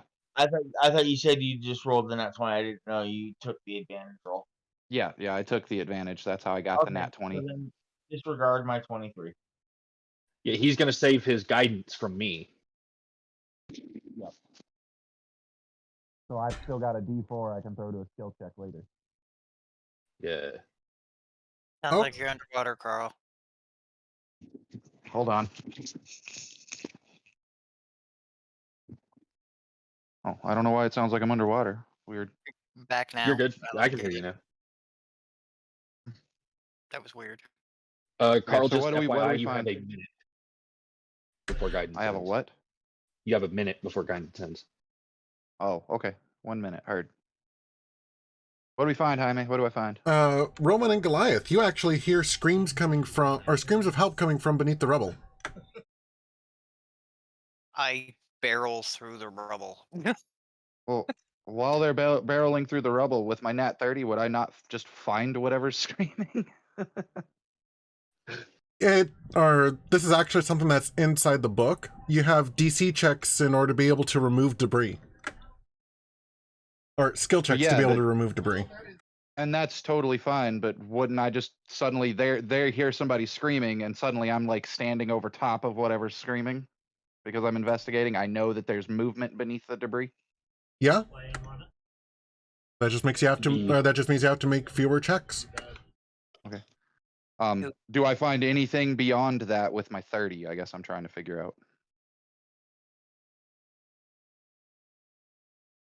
What do you mean? Well, they got a perception and found their thing. So basically I'm starting to feel like my investigation is useless. I had an investigation that was high enough in Candlekeep for me to have discovered a thing, but instead of you letting me to discover the thing, you asked Gilwin to make a check, or asked if anybody else wanted to make a check. Gilwin made the check. Gilwin found the thing, even though you had said my investigation was high enough.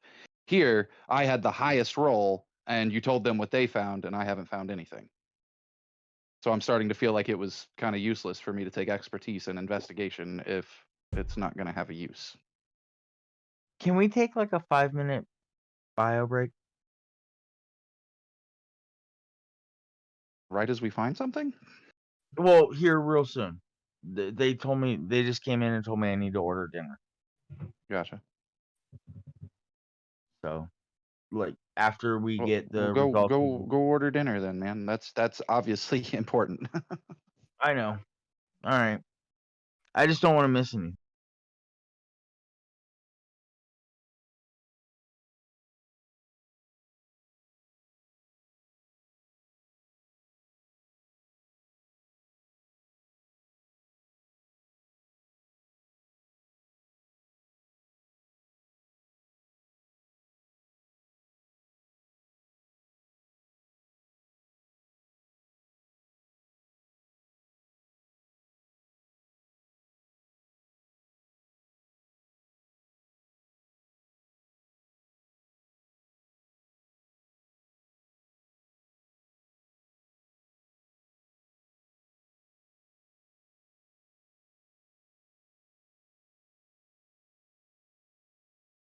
I assume he went to order his stuff. Yeah, he muted himself.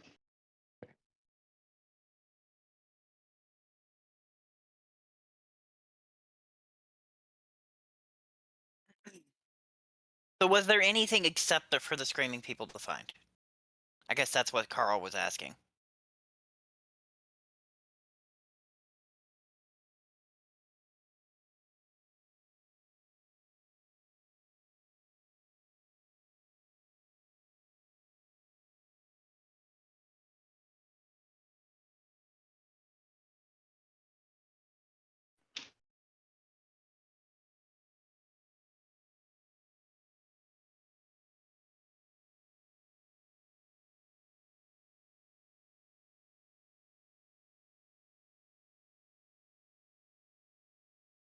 Hi, me.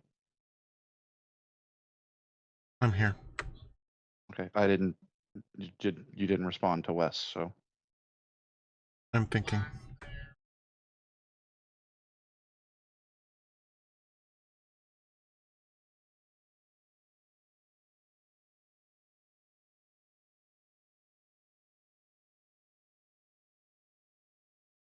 So that was fun.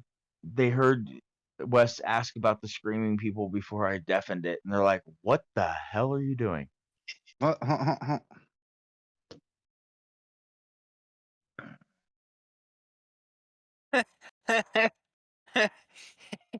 That's an awkward conversation to have in the hospital. I Right? told him I was playing D&D,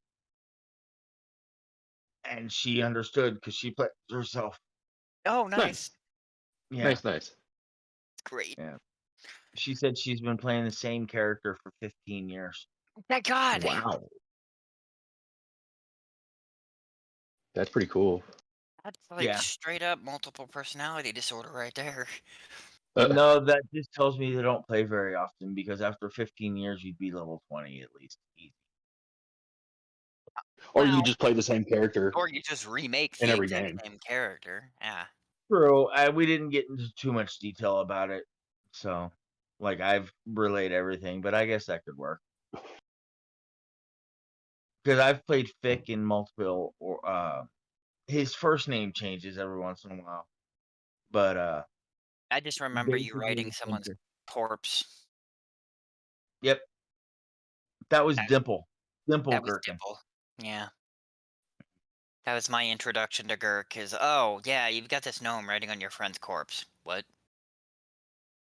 As you're dragging him through town. Mhm. Because it was easier than walking myself.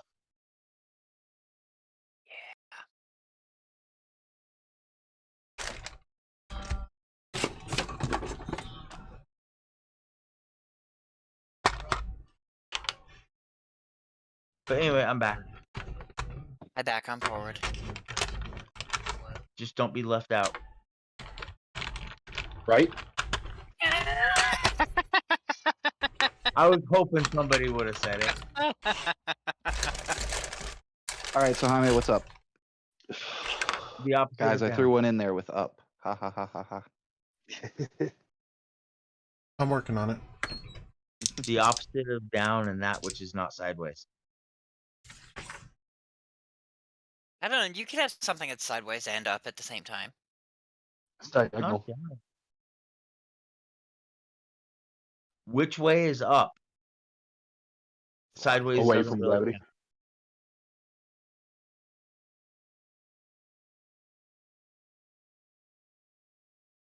Where bird poop comes from.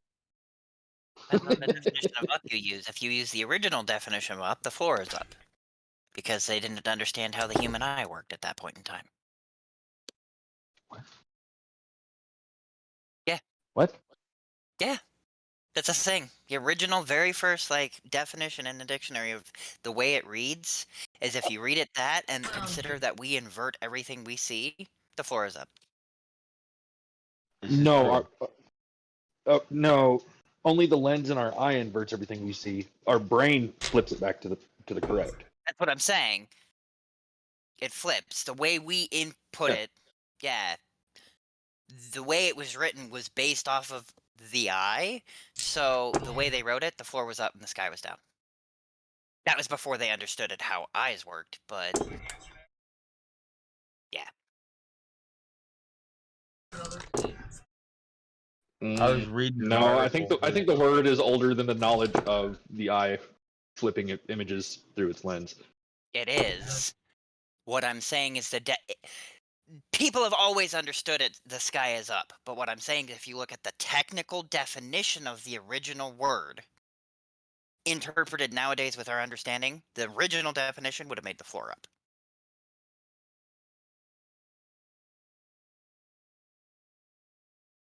I was reading an article. There's a girl in like Bangladesh or something like that who had brain trauma, where her brain no longer flips the images. Oh, God. Oh, Oh, dear God. All right, guys, hold on a sec. Back to game. Jaime. So I'm looking in the player's handbook under the definition of the skill investigation. And if out of game, if all there is really defined is the people that were maybe in the building, and there may be more. If there is more, I probably would have found it with a 30 because 30 is the quote unquote impossible check in 5e.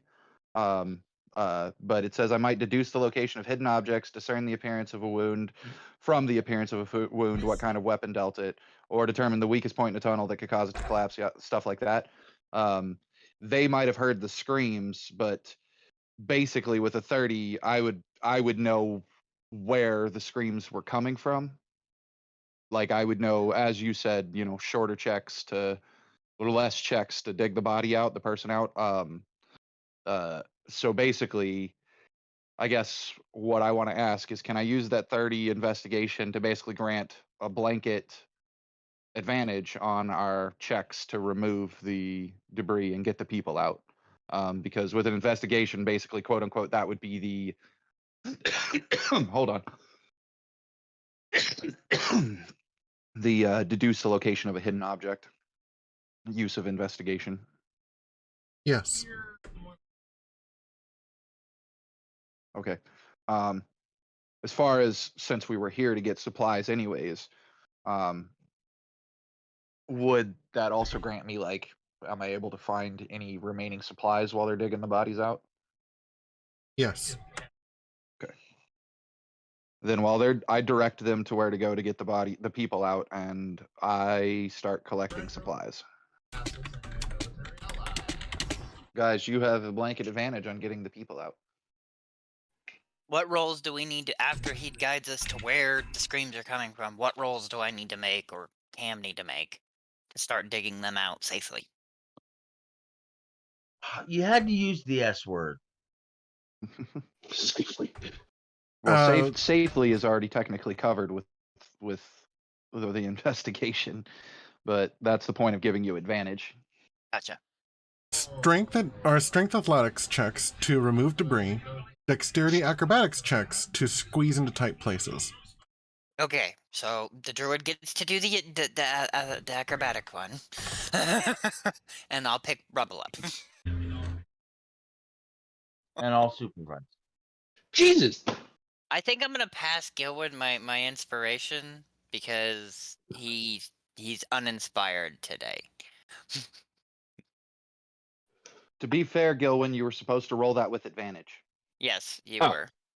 Here. Then I I'll just forgot. roll it again. I forgot. Okay, Yeah. strength athletics. With advantage. You didn't roll it with advantage that time. But Yeah, I just rolled again, but yeah, no. I thought we made it a blanket rule that if you don't roll it, you re-roll the entire thing with advantage, so we get to see Yeah, both. roll it correctly. That was okay. the rule. Okay. My bad. That's all good.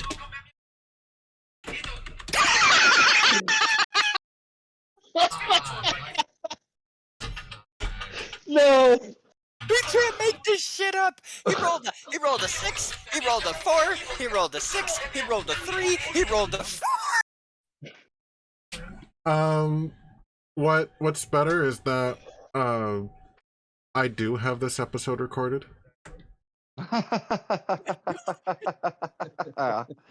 Nice. Okay, I guess I better roll really good. Okay, 25 helps a little bit. I prevent the stuff from falling on your skinny butt. What's even funnier is that first 10 was actually going to be a success. Oh dear God. Yeah.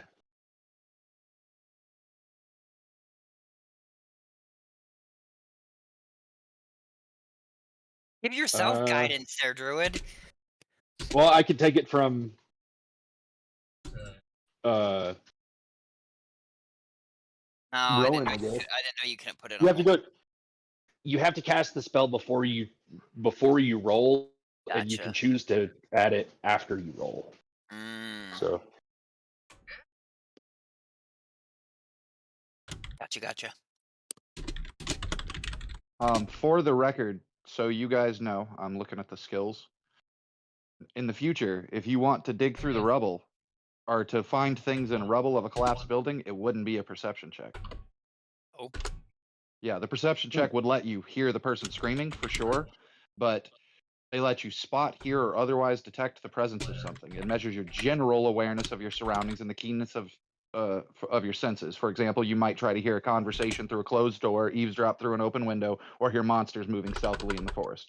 Or you might try to spot things that are obscured or easy to miss, whether they are orcs lying in ambush on the road, thugs hiding in the shadows of an alley, or candlelight under a closed secret door. Whereas investigate is actually to find things that are lost in things. So normally we would Investigate have is had digging to in the take. rubble. Normally we would have had to take the extra action after perceiving them to find them. Yeah, normally you would have had to find them after perceiving them. Yeah, Gotcha. investigation just skips that step. Gotcha. I could see this just being they heard the screaming, you found where the screaming was coming from. Yeah, well, and I've probably, like I had originally said, they hear screaming and I'm standing over top of the rubble that's starting to like move, and I'm like, hey guys, I think there's somebody over here. Yeah. Almost like a lucky investigation. Like, yeah, I guess that's how you rolled a 30. So. Yeah. Sorry, I built this character based on his ability to perceive things, so I wanted to double check how those skills worked. Okay, so does his really bad roll affect my digging them out? Or does he get himself stuck?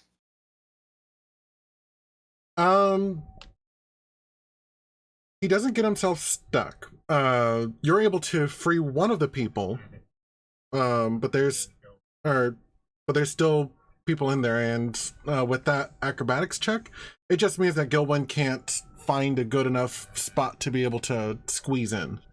Okay, so when I free that one person with a basic perception of 14, do they look seriously injured? I think you'd have, well,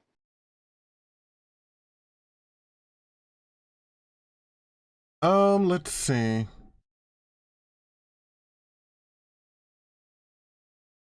Not seriously. Most of their wounds appear to be superficial. Okay, well then they're not getting a potion. Like if they were missing a leg, I'd give them one of my potions, but they're not missing a leg, so yeah. I toss you a first aid kit that looks like it came from within the debris. there you go. Everybody just looks at me and they're like, what? Where'd that come from? Magic.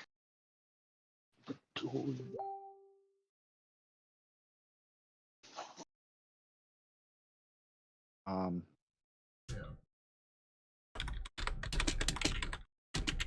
I guess I would. You guys also see me start shoving some stuff in my bag. I would carefully lead that person away from the rubble so they don't get into another bind, get them to the road, and then go back and assist going some more. Spend my guidance on that. 10, 13, 16, Jaime.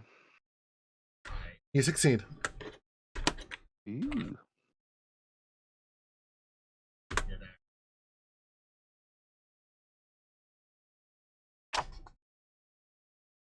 Carl, I'm sorry. I almost yelled at you for not rolling in fantasy ground. Um.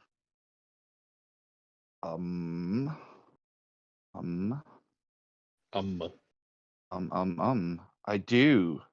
Hot dog. Jaime. Hot diggity. Yes. I cast Identify on the small sphere of thick glass. And what does that Do do? I have to cast that on the spell scrolls too? No, I don't think so. Okay. And then Identify would just identify the small sphere of thick glass if it's something that's not. It's basically a detect magic. It is a drift globe.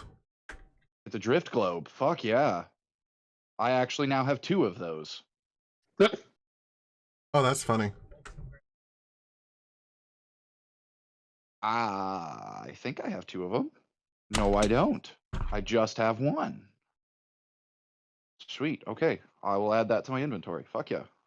What is a drift globe?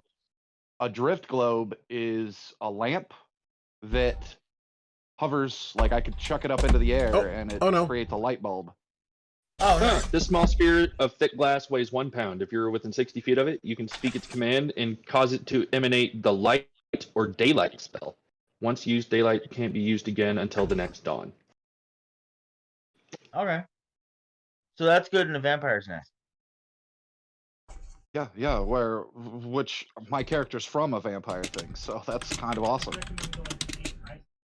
You guys see me like flick on a light switch in my hand on a small glowing ball and then switch it back off. Neat.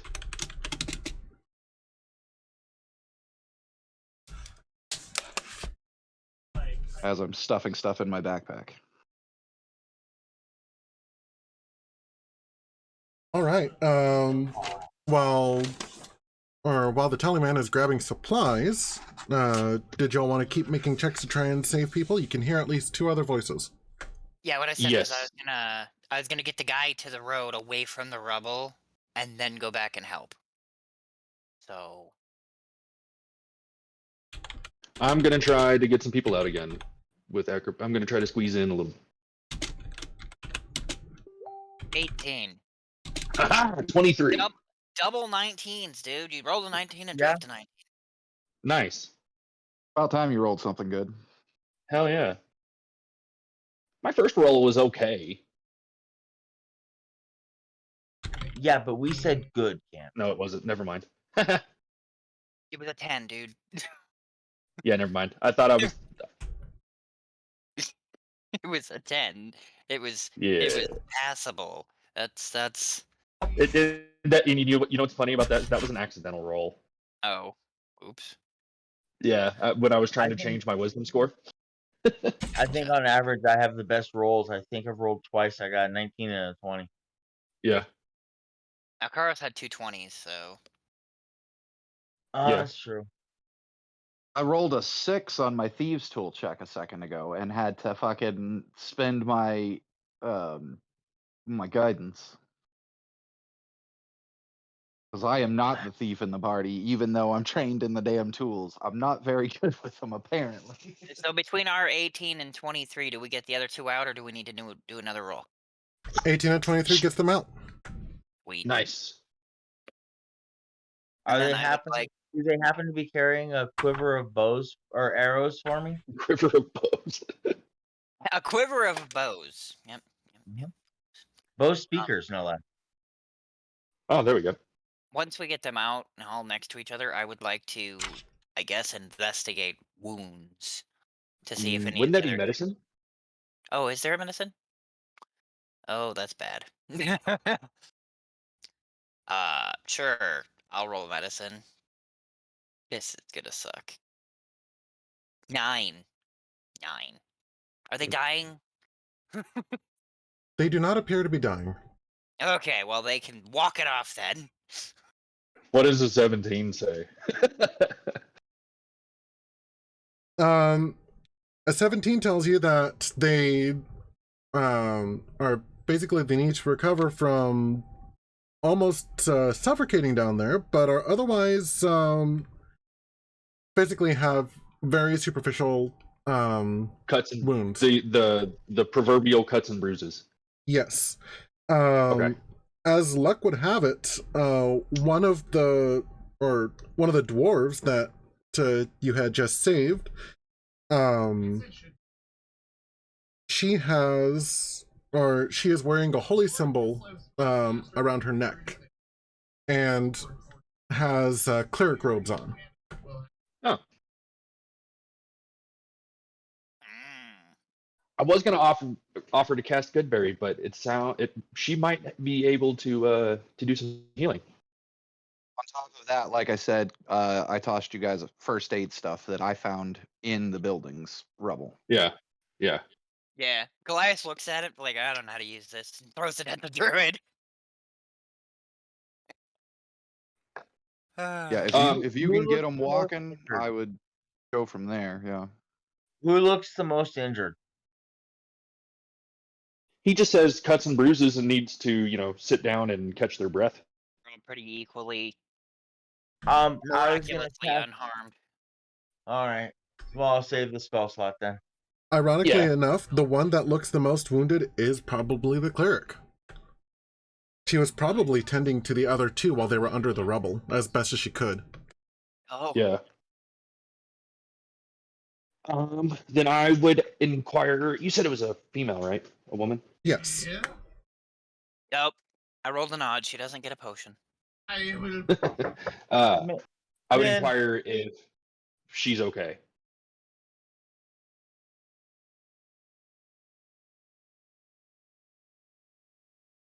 I'll be fine. Thank you for your help. I don't recognize you. No, we came from up there. Well, not here. We're here to kick some butt. Yeah, let's just say we're from out of town. Speak for yourself, I say as I'm. Speak for yourself, I say as I'm putting stuff in my bag. I look her square in the eye and ask her if she has any arrows. Dirk, are you running out of arrows? Is that why you keep asking for this? Yes, I have 2 left.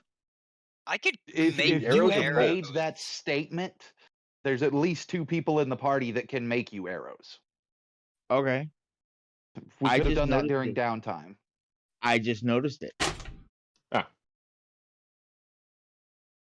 When we did downtime, I didn't realize I was so low. I don't have arrows. I have crossbow bolts, though. I think that's actually what I have.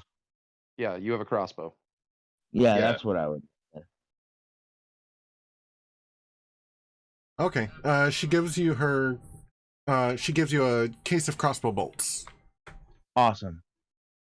I say to her, I look over my shoulder at this and say to her, is that going to leave you defenseless?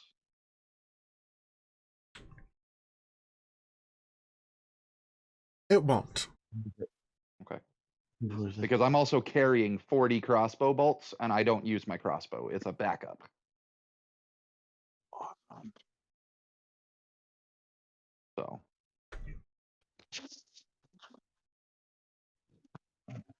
So,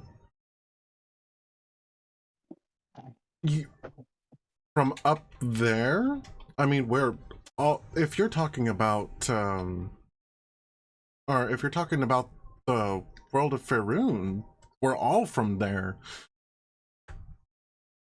I'm not. Glenn just raises his hand. You're not. You don't look like a and at the demon, moment, or you don't look and like a at- devil. and at the moment, my lady, neither are you.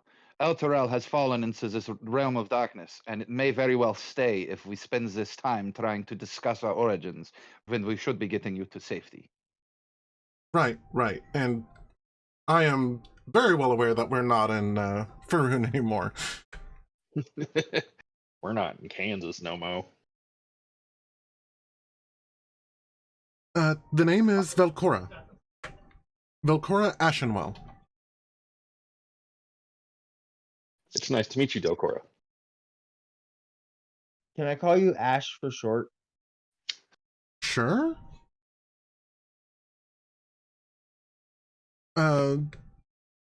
The other two are Strovan Ironfist and Kartra Boulderstern.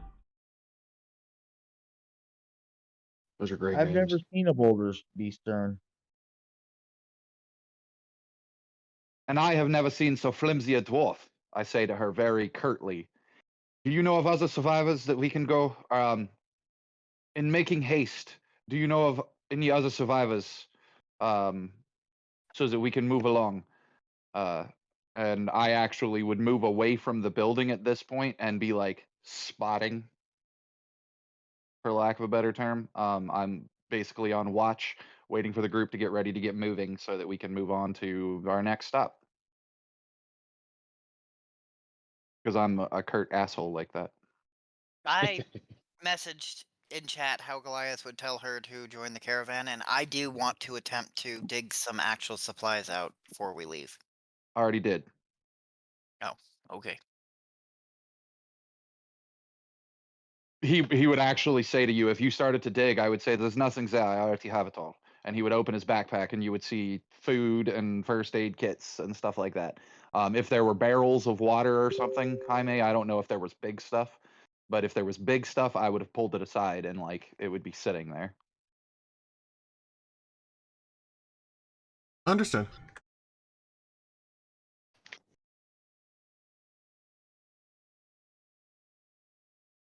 Yeah. Um, So you guys know I found food, first aid stuff, and a small strong box. And the small strong box is the thing I lockpicked and found the sphere of thick glass in.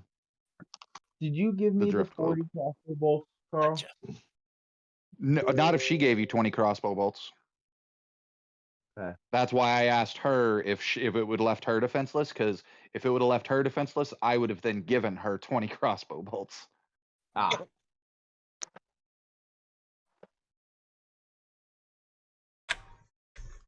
Right now, they're my backup for when I run out of bullets, because I've only got 20 bullets. I thought you didn't have a crossbow. He does. Bro, let me read my weapons to you. No.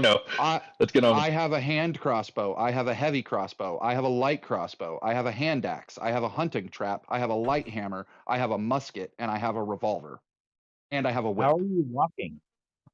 Because I also have a handy haversack, which is basically a miniature bag of holding. It holds How'd you 88 pounds worth of stuff in it.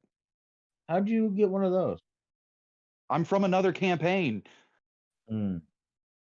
All right. The same way I showed up with books to increase your guys' stats. Fair enough.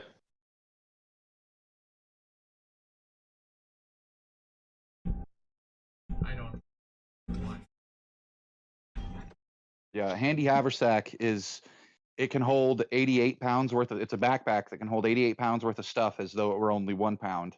And the difference between it and a bag of holding is a bag of holding has a pretty big opening, whereas a handy haversack has like 4 pockets. So they have limited opening size. Which is why I say if there were any big things like barrels, I probably couldn't fit barrels in my backpack. Fair. This backpack has a central pouch and 2 side pouches, each of which is an extra dimensional space. The side pouches can hold up to 20 pounds of material, not exceeding 2 cubic feet. The large pouch can hold up to 8 cubic feet or 80 pounds of material. It always weighs 5 pounds, regardless of its contents.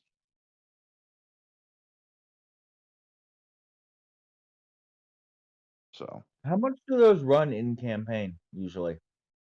a handy haversack is actually more rare than a bag of holding. A bag of holding you should be able to find for 50 gold a pop. A handy haversack should be about 100 gold a pop. All right. Yeah, I want to get a bag of holding. Technically, Felix has already designed one for you. Felix left the game before he could craft it for you. Fair. Yeah, I rolled I've rolled 2 craft checks for them already. I just need to get the ingredients. Okay. Once Felix has all the ingredients, we'll have 2 for the party. Oh.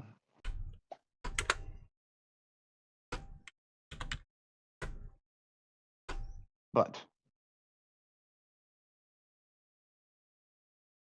I love Yeah, how handy- Goliath and Owen are just having a random tangent on the side.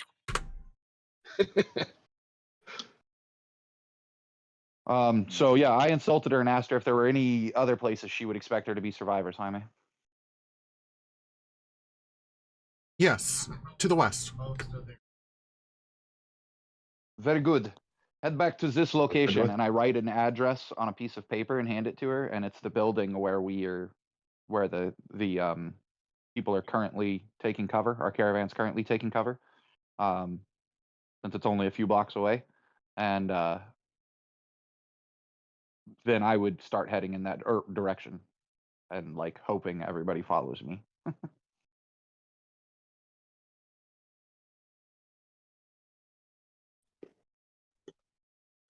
Okay. Were there a few things that were just too big to be like carried by anybody easily?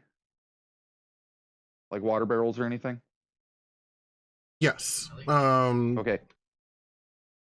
Water barrels, and there were also barrels of fish trying to be kept fresh. Okay. I would say to the dwarves, carry what they can back to the caravan, and then send somebody back for the rest.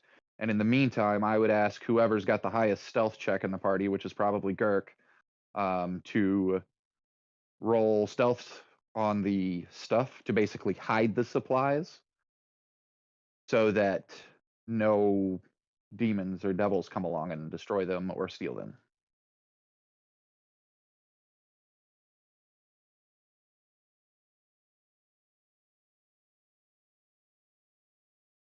I'm working on it. Give me a second. And then I got a bio after that. Sounds good. I need a drink. Let me know what you roll, Girk. A nat 20. 27. Nat 20 to hide them. Got a 27 total. I presume you tell these dwarves that are about to go off to the caravan where you hid them. Yeah. They're never going to find them again. I hit them so well, I don't know where they're at. Is that all? Does that plan work for you, Jaime? Yep. Hey. Be Then back I'm at gonna set my 6:30. headset down in bio. I'll be back in probably 7:30, about 6 minutes. Roger that. Okay, Jaime, are you stepping away too? Negative. Okay, so the reason I messaged you earlier is I am considering taking a hiatus from gaming until I finish school in May. Because I'm doing school, work, I'm also now teaching my brother how to code, and I'm dealing with household family drama because we've got more people living here, so I've got a lot going on. I'm going to wait until...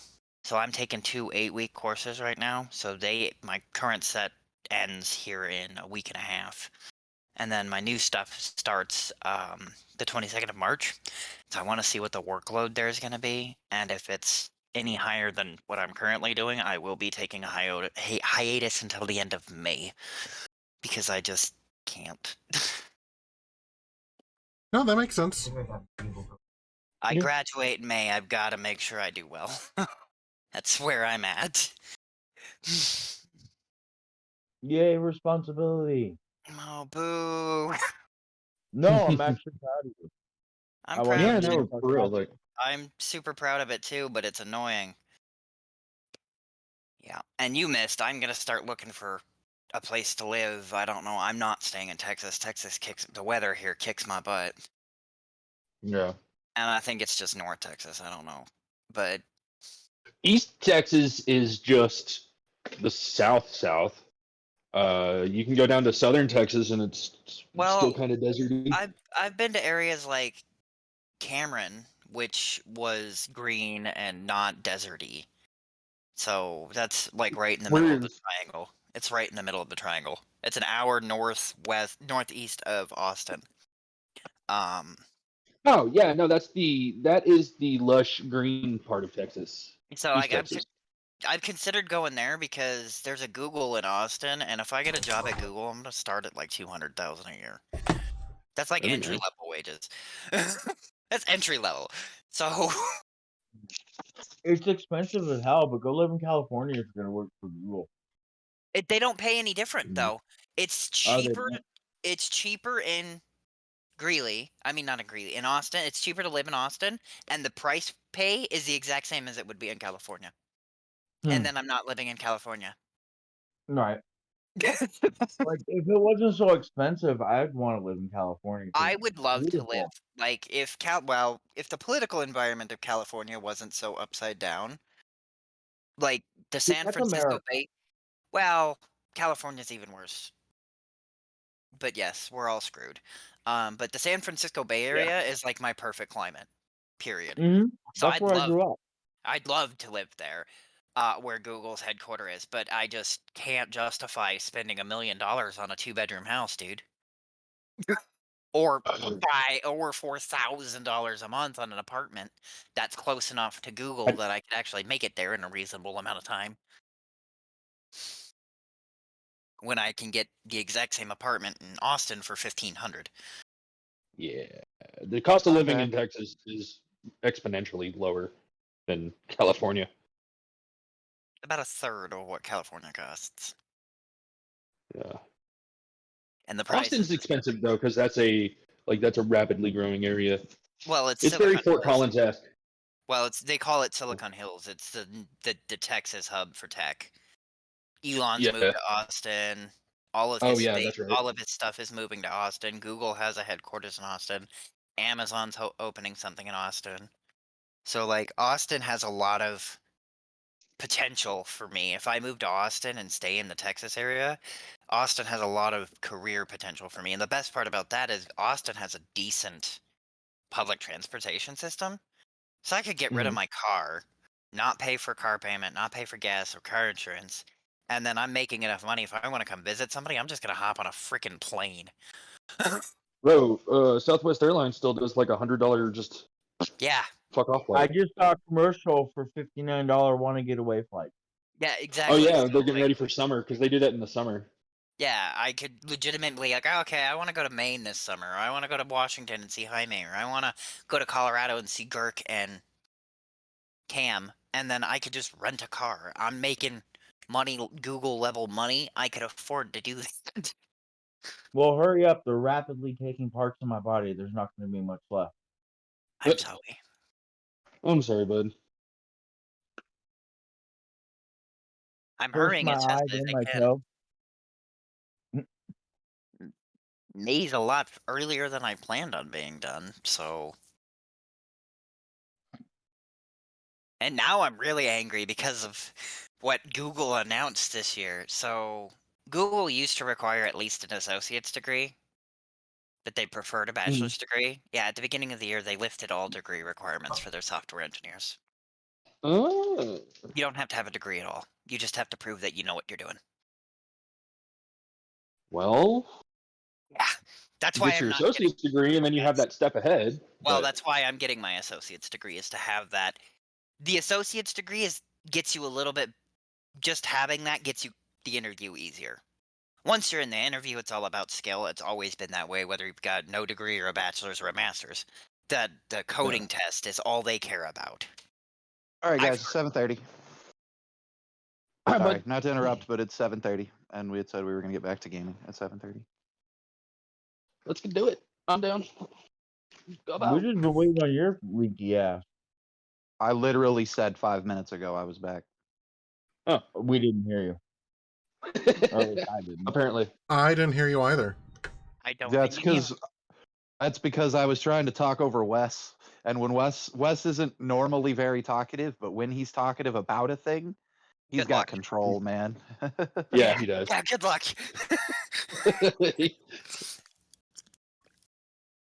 That's why I was like, well, I'm just going to sit here till 7:30, and then at 7:30 I'll say something, since that's what time we said.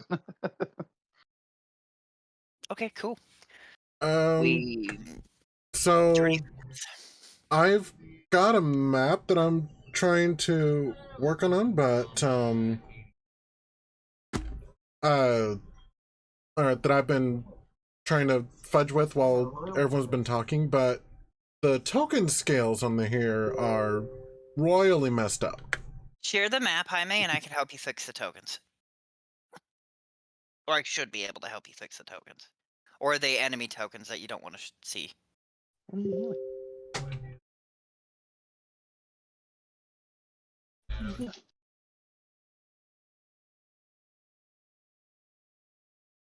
How are you doing that? You hold control and you use your mouse scroll.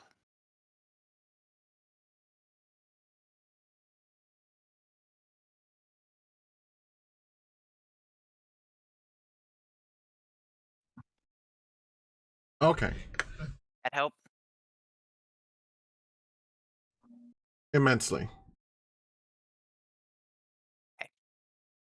I couldn't remember the exact way to do it, so I had to actually physically try it myself to make sure I wasn't giving you the wrong information. No, I get it. I'm assuming the green parts are actually buildings instead of grass. Yes. Okay. And then, Wes, you'll be responsible for putting it into Baldur's Gate for me, right? In Discord. Yes, I can do that. I was sitting there, I'm responsible for what now? It took me a second. Graduating in May. Is this the map we're sharing, or was this a demo map? This is the map we're sharing. Let me make it big. And so everybody knows the picture I shared in Discord is the picture of the Drift Globe.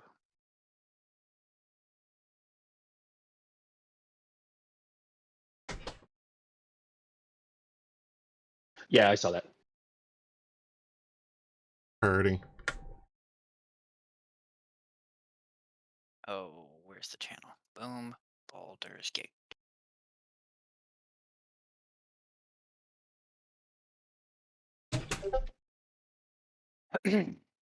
Oh, I'm not on the map. Hold on a sec, guys. Yeah. Oh, you're not, are you? I don't exist. I am an invisible Let it go. barbarian. I'm sorry, couldn't see. Echo, set my bedside to 50%. Hi, Susan. She's not in the room anymore, but I will tell her. Okay. Now I am on map.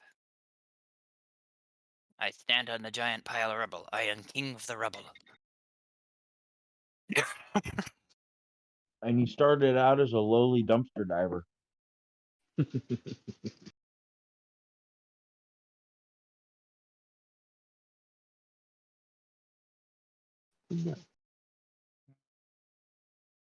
Okay.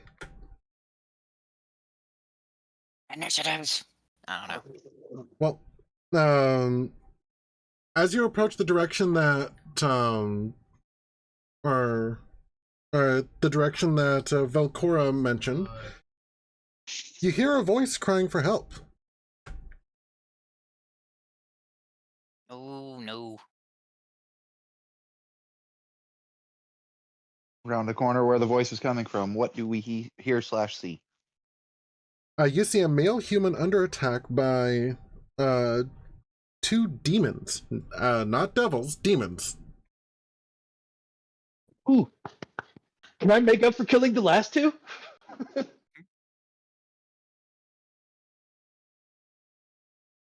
By killing these ones? Since I had actively started moving away ahead of sort of everybody else, I'm gonna like holler back at Gillen and be like, "Yes, now's the time." How Demons large are the are ones these we want to demons? kill? What's that? Demons are the ones we want to kill? Not Really, devils? we don't want to kill any of them But we've because already killed two we devils. don't want to upset the balance. So we've killed 3 devils. Oh. We've killed 3 devils, so we have to kill 3 demons. If we want No, to keep we the don't balance. really. But my character still believes in offering them one chance, period, Chance. and actively stated the rule was one chance, period. However, my character will make that offer this time, same as before, but or one of our party will, but I don't expect demons to accept the offer. A devil might, because a devil is a fairly intelligent being. Demons, even though they're intelligent, are chaotic evil in the purest sense of chaotic evil. They might say, "Yeah, sure," and then the moment you turn around, they stab a knife in your back. Sweet. Okay, dogs, out. Go. That's okay, because I totally have a thing with Sarkir I want to try once we do initiative. But yeah, Jaime, speaking of initiative, are we good to roll it? Because frankly, the moment we see this, I would probably be like, all right, let's go. Yep. In it. 19. The 14. I'm not topping the initiative for once. I'm number 1! That's so rare. Oh wait, I don't know. Maybe Sarkir beats me.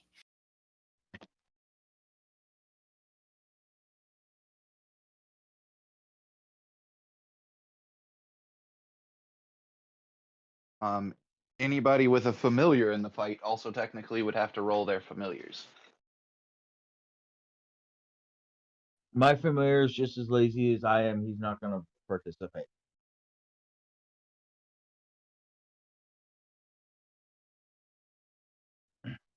Um,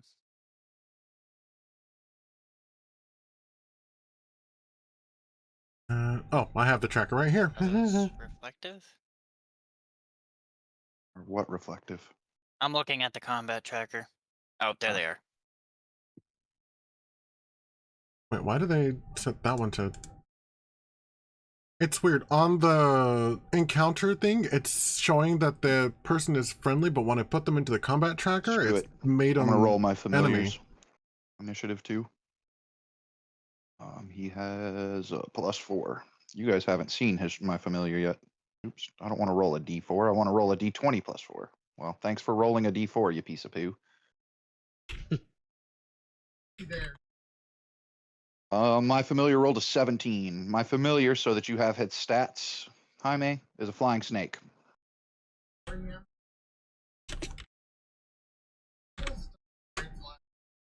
Okay.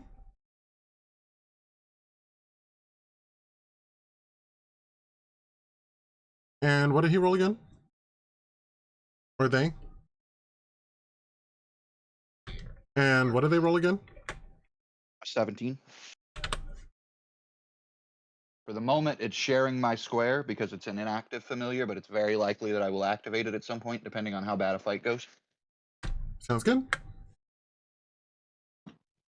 I'm typing out what I'm gonna do, how I'm gonna word this, Jaime, because I think better when I type it. So I'm gonna let you read it, but I'm gonna roll an intimidation to try to scare away the demons. While he's writing that, I will describe what my familiar looks like. So my familiar was also summoned by the tattoo stuff, and it's a flying snake, and the way it appears is it actually hovers my head like a halo. It just flies in a circle above my head like a halo. But it twists and turns while it does, so it gives it a Mobius strip sort of look for a halo instead of a circular halo. And because of how it does that, it actually looks like 2 separate flying snakes. Because you see a gold one and a silver one by the way it twists and turns and flips through there. Neat. So, and in that way, it looks like it's chasing its own tail, trying to catch its own tail. So it's a figure 8 or a Boros. 22 on intimidation, and I wrote what I say. Can someone read that out loud? Please. Okay. Hammer Jaime, because I don't do well reading out loud. See, brother Carine. Or Say, see, brother, brother think here. How much carnage do you think there would be if you and I each swung one of these demons at each other? I bet it would be pretty bloody, and I'd feel bad for that little man over there. So it'd be best if those demons just fled before we have to resort to more forceful methods. I just want to pick up 2 demons and smash their skulls. I want to be clear, guys. You're looking at creatures that are between 8 and 9 foot tall, appearing as minotaurs, almost like a minotaur. So they're the same height as me. And I can give more than that on my turn, but Yeah, though the Minotaur-like creatures appear gaunt, they are actually heavy infantry.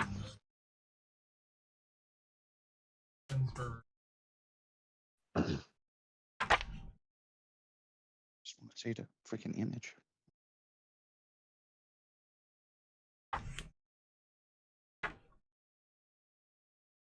To me, it looks like a stereotypical demon, like you would see in download image.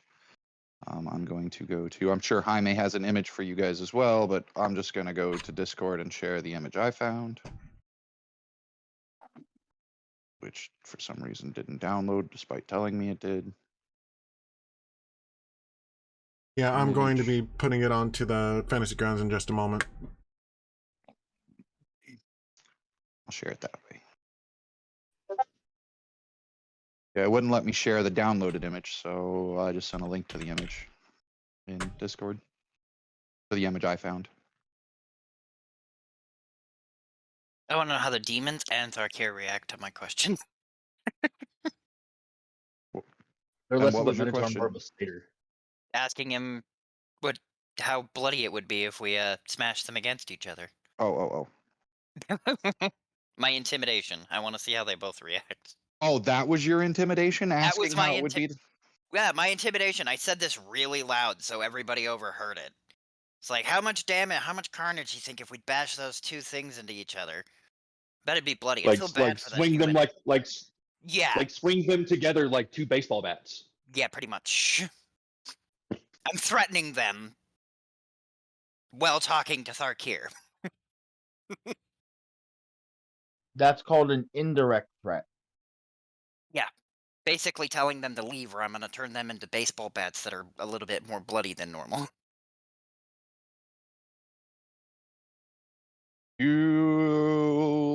Because I can react to that as a soliloquy, right, Jaime?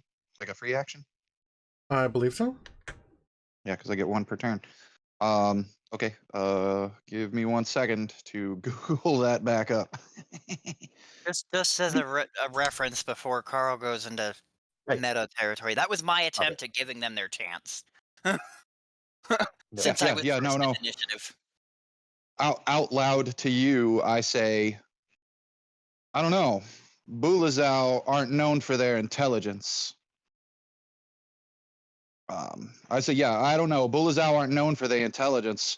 They usually care more about violence than they do about survival. So in that end, they might enjoy being smashed together. Goliath just cracks a shit-eating grin. Sounds like my kind of people. Gilwin just evil chuckles. Just And specifically, Gilwin, I could see it bringing out the evil in you because they're nature demons. oh. And remember earlier I said I think demons just may be the like Gilwin doesn't hate them. He just sees things as Insects. insects that need to be exterminated. They're like termites infesting the mother tree. Yeah. Also, demon Out of blood's game. not. Those violence-craving Tanari demons that embody primal fury and the bestial brutality of nature. Cool. Also, They're like demon blood predator is demons. not really something you want to play with. Yeah. Oh, Thurkir chimes that in. Demon blood's not something you want to play with. Yep. Yeah, Quite for toxic. sure. We already know this. I warned you guys a few sessions ago. Demon blood will mutate. When he was eating the devil. Yep. Okay, So, we that just was a throw them quick really call, hard hey. against a rock. Same concept. We'll just be the pitcher instead of the batter. How much do they weigh?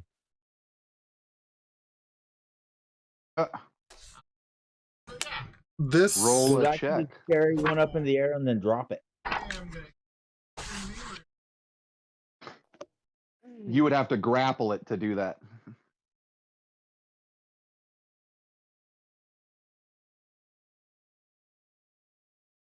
That, and I would like my tray gone. It's and then when you come back, a warm blanket. Let me mute myself so my friends don't hear everything. Discord. Okay, so that was my turn. I attempt to next? give you, Bro, I'm next. unless actually it's the bird, but I don't know who that is. Lulu. Oh, it's Lulu's turn. It skipped straight to you. I don't know. It's a Jaime thing. It went from me to you, but Lulu's in between Okay. us. So I also Um, don't see your token on the map. I'm right. It wasn't on the map. I am legitimately 1 square to the right of you and 1 square down, standing on the pile of rebel. Okay. Because it wasn't on the map when I took the picture. Jaime, how does the passive insight 15? Did the intimidate work on the Buzula? if Buzula? anything, it made you seem like, or more of a threat than the person that they're harrying. So they've turned their attention to us now? Yes. It was a challenge rather than an intimidation. Because, fun fact, Belizao are also immune to being frightened. Well, dang. I had no way of knowing that. Nope. No, you did Huh. not. This is gonna get bloody. Yeah, This I'm is going to trying to be decide fun. how I want to go about this.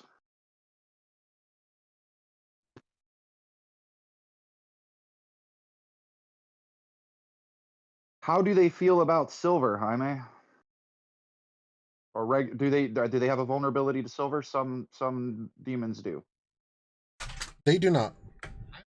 Okay, then I won't worry about using my silver bullets. Because I don't have very many of those.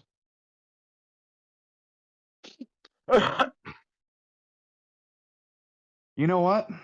I'm just gonna clear the distance. I'm gonna get into melee. I don't normally melee with this character, so I'm gonna do it. I'm gonna start with the bonus action. The bonus action, before I enter melee, the bonus action is my homunculus servant, which rides on my back, is going to use its force strike. So d20 plus 6, d20 plus 7. No, plus 6. What? When you increases by 1. Oh, I've been doing that wrong. D20 plus 5, and then it's a D4 plus 3 for damage. Motherfucking dice roller. Piece of shit. D20 plus 5. 17 versus armor class.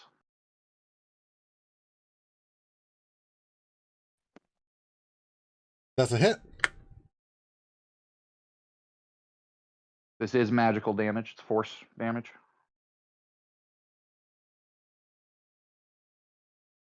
For 4 plus. I'll double check.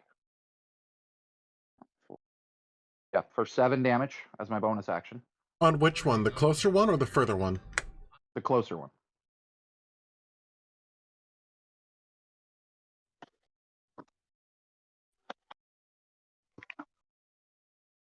I close the gap between me and the closer one, so I'm basically standing right in front of him. And for my action,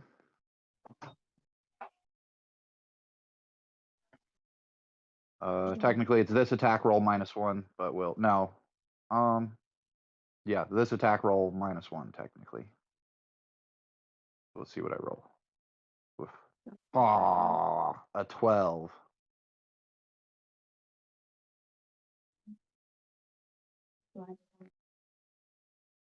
Do I hit with a 12? You do not. Or negative, that's a miss. Damn. So you guys see me clear the distance. A black blade extends from my little wand thing, and I swing at it, but it's a miss. And then I pass turn. Oh, wait. Yeah, I passed turn.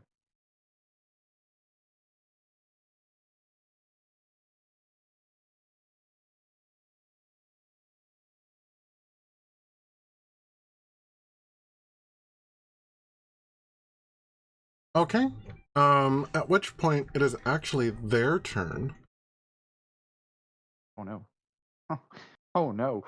That's not good.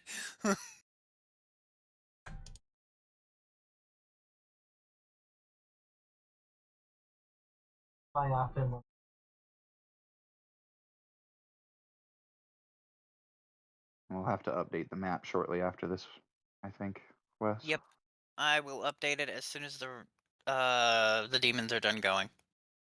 Okay, I actually had to replace the tokens that were on there because apparently they weren't associated with either one of the Ones on the that I put combat onto the tracker. tracker, so I had to remove Yeah. them and put them back. So I don't know if I put them in the right spot.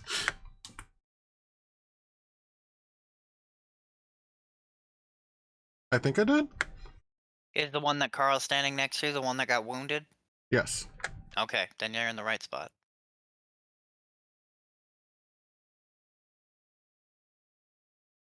They took 4 wounds. That happened to me a lot, Jaime, so I totally get it.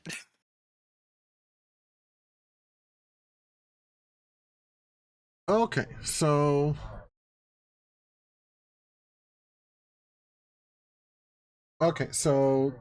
the demon that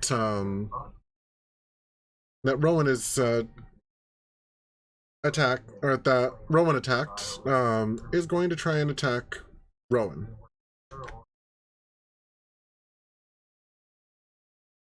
Oh no. Oh god. Did he nat 20? Nat did. 20. Yes. Do you have the artificer thing that negates crits?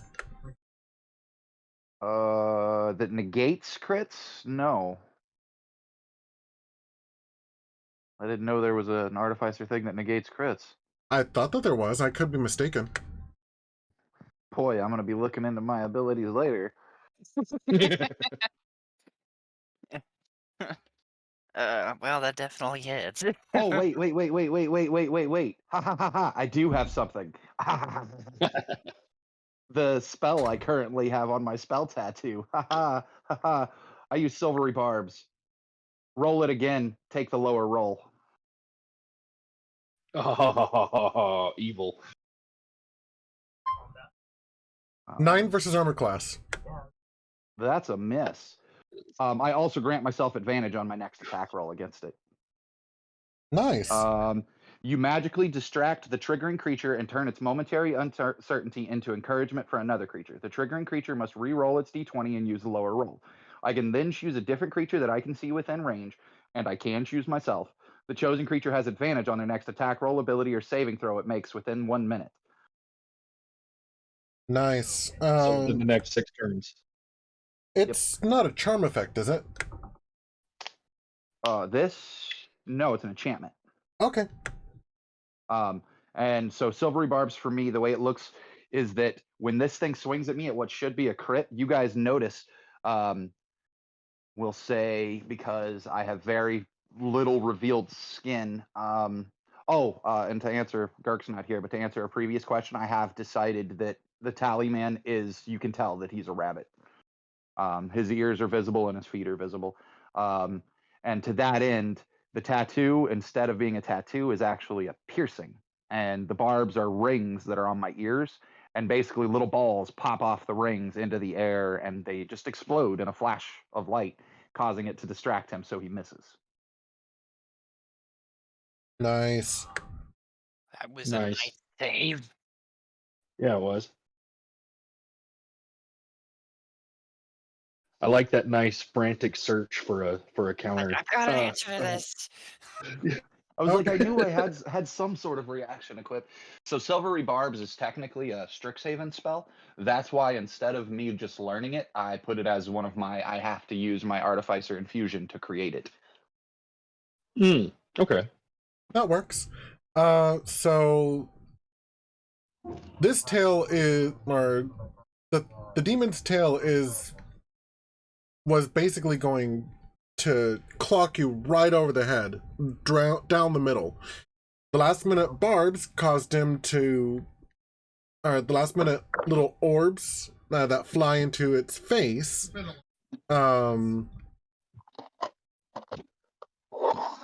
cause it to recoil and bring its claws up to its eyes to basically clear the minor blindness that you caused. And the Swatting at the tail, flies. and yeah, and in that flinching, the tail instead goes wide over to your right and slams against the ground.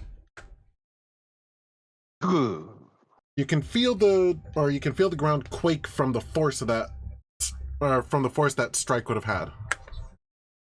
What's your insight, Goliath? Your passive. Insight? I Yeah. don't even know how to tell passive insight. It's your wisdom modifier plus 10 plus your proficiency if you're proficient. I would guess I'm not proficient, so 11. You catch me kind of glancing over my shoulder at your big ass when this thing hits the ground and shakes it. I'm still smiling. I'm gonna have fun with this. I'm suddenly nervous. That's for damn sure. Next is the second Blezu. Blazal? Demon. Boozula? Bulazao. It is pronounced Bulazao, yep. Okay, so these things apparently have a speed of 40. Hey! Two, They're the same as me. and go Oh, straight yeah. for the Try to one move past that me and provoke an attack of opportunity. I don't know what the map looks like, so It I does don't know not. if It misses you by 1 square. Okay. But it came right after me.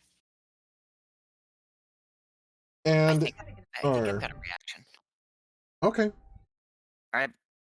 I'm looking. I do, but it depends on what he does. He's attacking you with his barbed tail. Okay.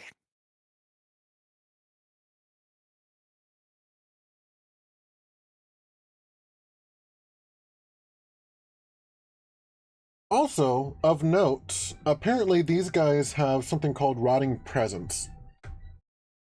Okay. When any creature that isn't a demon starts its turn within 30 feet of one or more of these, that creature must succeed on a DC 13 Constitution saving throw, or take 1d6 necrotic damage plus 1 for each within 30 feet. I think I'm immune to necrotic damage. I have resistance to necrotic damage. I only take half damage from it. I think I'm just outright immune to it. I have resistance. Oh no, I apologize. I'm thinking of Felix. Felix has resistance to necrotic and radiant. Carl, what gave me the... I know it was my patron thing, but I don't remember what gave me my metal body. Because I'm pretty sure I'm completely immune. I mean, it's the feat anvil. Just so I'll read it to you. It's right here. I click this button. I know it did a bunch of things for me. Yeah, you didn't hit me. You were created to have remarkable fortitude, represented by the following benefits. You have advantage on saving throws against poison, and you have resistance to poison damage. You don't need to eat, drink, or breathe. You're immune to disease. You don't need to sleep, and magic can't put you to sleep. Okay, So you take necrotic damage. I do. I was thinking of the poison, and it's just resistant. Okay, so this thing lumbers over towards Goliath, and at the last step, turns to swing its tail at him. But Goliath just narrowly leans his head away and avoids the strike.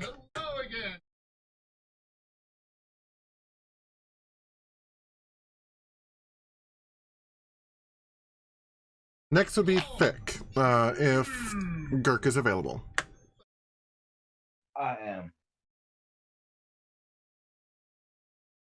Yay. I gotta try and find out where I am on the map.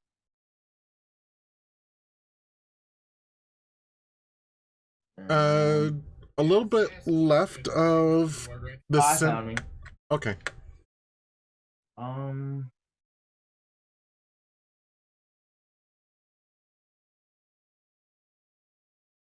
Yoan, are you human form? Yes. Damn. No, he's elf form. Well, Oh, yeah. humanoid. Hominid.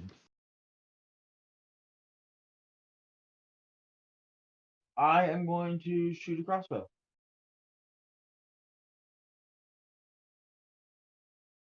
But the reason why I asked if you were in human form, because if you were in bear form, I could probably stealth behind you. Yeah, I haven't had my turn yet, so.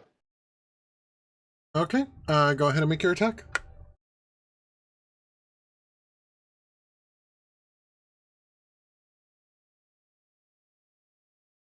Did that work?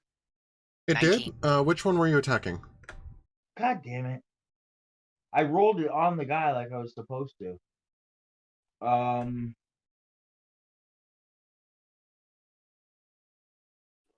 don't know how. All right, so the guy that looks like okay, the one below Felix, directly below Felix. So the one attacking me. Yeah. Okay, that's a hit.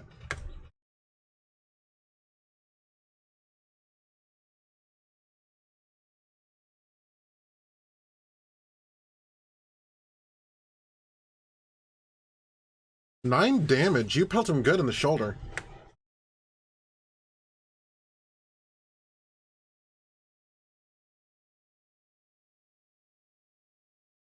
Is there anything else you'd like to do during your turn? Ziggy said, Got a bonus action and a move. There's nothing for me to stealth behind. Or can I just roll stealth? Technically, for you to roll stealth, you have to be able to hide behind something.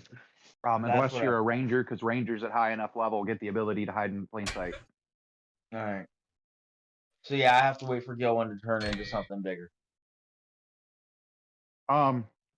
You still know minor illusion. Oh, well, you can't cast it right now, but for the record, in the future, you can just cast minor illusion on a square and then use that square on later turns to jump into your illusion and turn into and roll your stealth check then and then come out of it. Oh, okay. Illusions also break line of sight, meaning you have full cover, well, so long as you're behind it. Oh, nice. Good to know. Yeah, minor illusion is ultimately one of the most powerful flavor cantrips in the game because of that.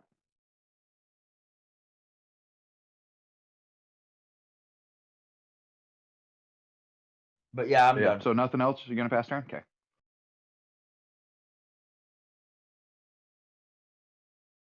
Turkey's turn? Flying snake. Oh, yeah, no. Flying Snake is not active yet. He's still over my head, so pass turn from Flying Snake. Gilwin. I am Gilman. I am Gilwin.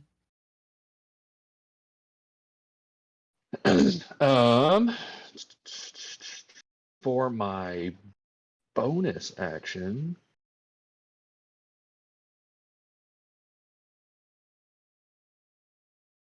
X on one of your targets.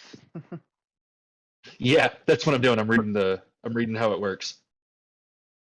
Hex isn't a bonus action though. Oh no, wait, wrong. Hex wrong is spell, a bonus dumbass. action. Yeah. Eat somebody like the Kur does. What? Somebody likes that here. Yeah, I'm gonna cast Hex on the one. Oof, I think I'm gonna go after the one going after Rowan because I feel like Goliath can take a little bit of damage.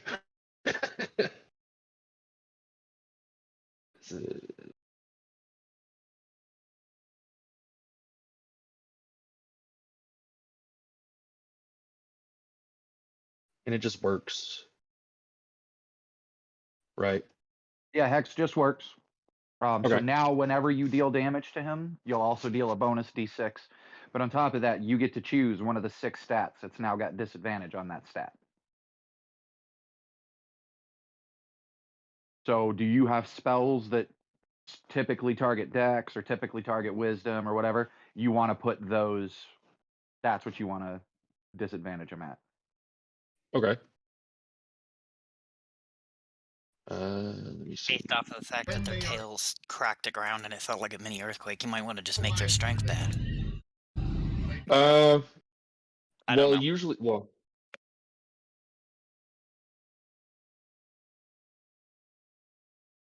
what would be a standard like combat? I don't know. Shit. You're just disadvantaging checks. It doesn't actually affect combat attacks and stuff. We found that out last time. Right? It does on saving throws, but not Yeah. on attack rolls. Okay. So It affects their saving throws and ability checks, but not attack rolls.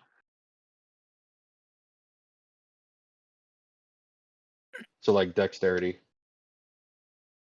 Um, I guess strength, because most of them are like. How does this look visually? Do like vines come up and entangle its or I guess question. Who is your Fey, since your hex comes from your Fey pact, who is your Fey leader, your Fey patron? Did you use the Fey patron that Felix tried to get you to use? The contract he tried to help you set up? Would have tried to help you set up? The one with the god we summoned? No. So you picked Oh. a Fey pact for your Warlock pact, right? Right. Right? I So had that means you have an Archfey as your patron. So that means if you haven't put any thought in it, I would suggest using the one we had available through roleplay items, and you would then be, even though you're a forest elf, a wood elf, Queen Mab of the Ice Air and Fae Darkness. would be your the Queen of Air and Darkness would be your patron. In which case, normally your magic is all plant based. This one would be plants that were like frostbitten and frozen. Whenever Neat. it's tainted by your warlock ability. Think like Dresden Files Winter Night.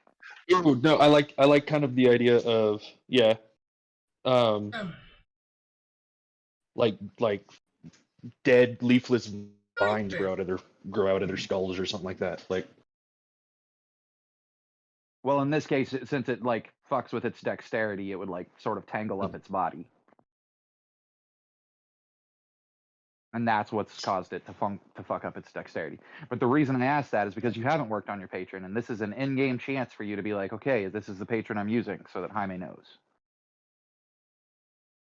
that works. I'll do that. Okay, then in I your like that idea. trinkets, you have another trinket from Felix, which is literally a dead winter pixie in a jar that's been like taxidermied.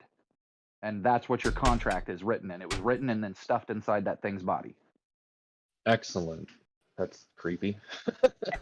I was gonna say excellent. Poor That's not creepy Tooch. at all. Poor Tooch. No. Toot's 18 inches tall. He wouldn't fit in a small jar. That's true.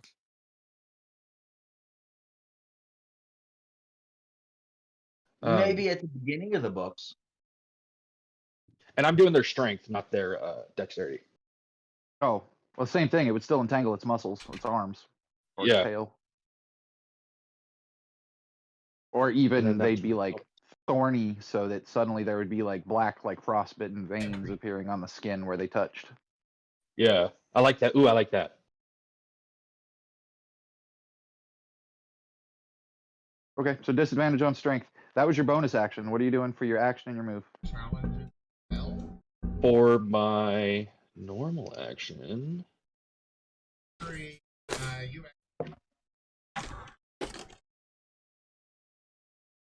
Wolfies? I'm thinking wolves. And for my normal action, I'm thinking wolves. Yeah, from my normal action, suddenly wolves. Suddenly wolves.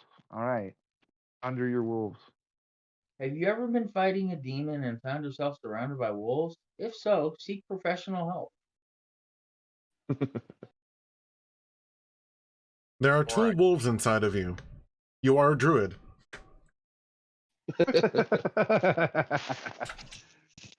I love that. Way to go. Jaime, you get inspiration. I'm Hell yeah. confused. Do not give the DM more ways to kill us. Was that a reference to something, or did it just go over my head? There's a It's a meme. Well, meme. Oh, Yeah, there are two wolves inside of you. Like, One I is don't know, hatred like, and one it- is love. Who wins? The one you feed. yeah, gotcha. Yeah, I don't do memes very often. No. In this case, there are two wolves inside you. wolves inside of you. You're a druid. You are a druid. Gotcha.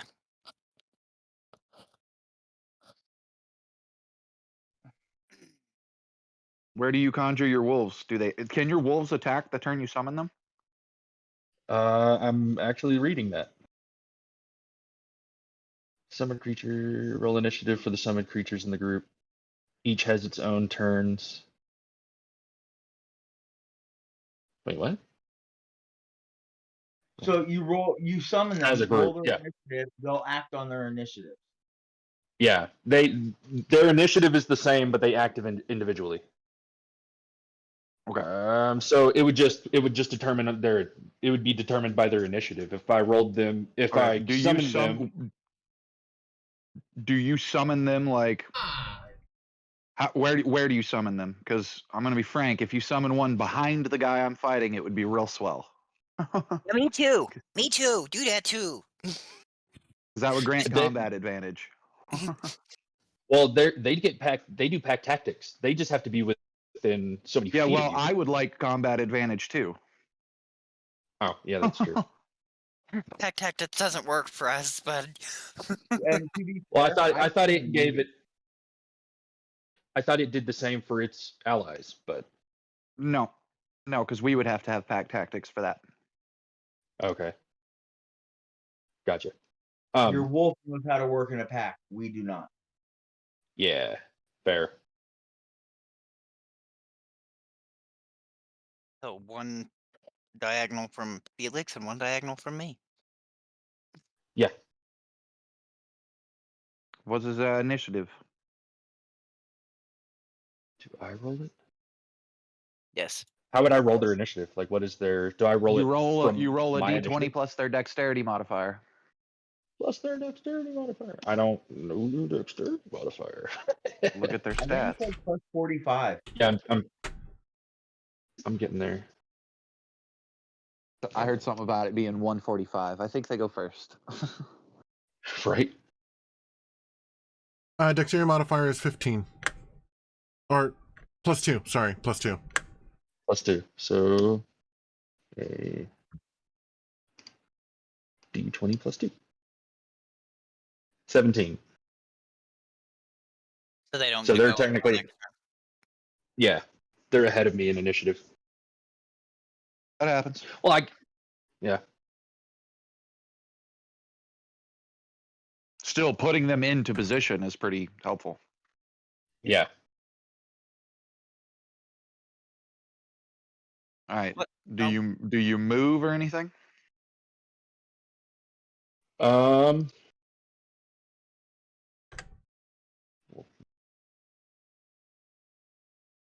Bro, you're the healer. I would move towards the person.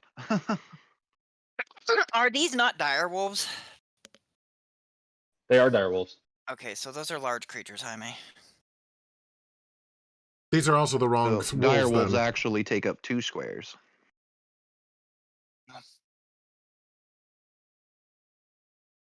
Sorry. I was just trying to help. And it is a help. I don't remember. Did you say the guy looks injured? I didn't specify. Okay. With a passive perception of 18, would I be able to tell? That guy look injured. And in point of fact, don't you also have a passive insight of 18? I don't know. How do I? Where's? So insight didn't works the feel same sure. way. It's your modifier plus 10. Okay. Yeah. Insight. Yeah, it'd be And 18. So you could see the target and you could see its body language. So with those two things in mind, can he tell whether the guy appears injured? The guy does not appear to be injured, but is fatigued. He had apparently been running for a while. Okay. When the poopies get on the Okay. map, I will send a new map. I figured I'd just have you send it at the top of it when we get to the top of the round. Okay, that works. Because at the top of the round, we're also going to start taking their fetid aura since we didn't do it this turn. Yep. Well, we're the only ones that would have, and neither of us have started our turns yet, so we haven't missed a turn. The aura is actually- everybody's within 30 Oh, feet of them. 30 We're all feet. affected. Yeah. Oh dear God. We're affected twice, once from each of them. So there's 2 auras stacked, which means the I'm plus only 1 damage for affected each by extra one. With that. Ziggy, stop. Dear God. Actually, having multiple of these guys, you're only affected once, but having more of them around you increases the damage that they do. Yeah, that's what I was trying to say. Hi, That's man. what I'd heard you say before. I should be out of range, am I? You are just barely in Almost. range. Oh, I would have stepped back if I would have known that before I fired the crossbow. I thought I was out of range. I must have miscounted. Yeah, range is 6 squares. You're at 25 feet, especially after he moved forward to attack Goliath. Okay, so where were you wanting to put these wolves again? One right behind with- each of the demons. Oh, Yeah, sorry. to give them combat advantage. Suddenly, giant puppies snarling and salivating behind demons. What do your puppies look like when you conjure them in hell? Ooh. I imagine They look hellhounds like from cats. Supernatural. So Well, invisible? Hellhound is a creature. Yeah, Hellhound's a So- specific creature. These are still Yeah. dire wolves, but they're dire wolves that were conjured from the environment of hell. So these are dire wolves. So basically the way conjuring animals works is it summons animals from another plane, but it or rather it creates them from like the planar energy or whatever, but it summons them from the environment you're in. So what would a dire wolf look like if it was a dire wolf that had to sustain itself on creatures in hell? Oh God. Ooh. That'd be For real. terrifying. You know, does it look mangy? Are they missing an eye? Like, Yeah, I think, yeah, like a Hellion wolf. They're Just, serious black, just larger. no, just like covered in battle scars and a distinctive glow in their eyes. yeah, there's They just look like something a Red little 13 off about from, them. Look at this. Yeah. guy. They look like Red 13 from Final Fantasy VII, only a little bit bigger and black. I like what you shared. The zombie dogs. Oh, there we go. Nice. Yeah. Oh, and that's kind of like a creature that is in a book series I like, The Lightbringer. Dogs that are exposed to magic for too long just kind of like became like incorporeal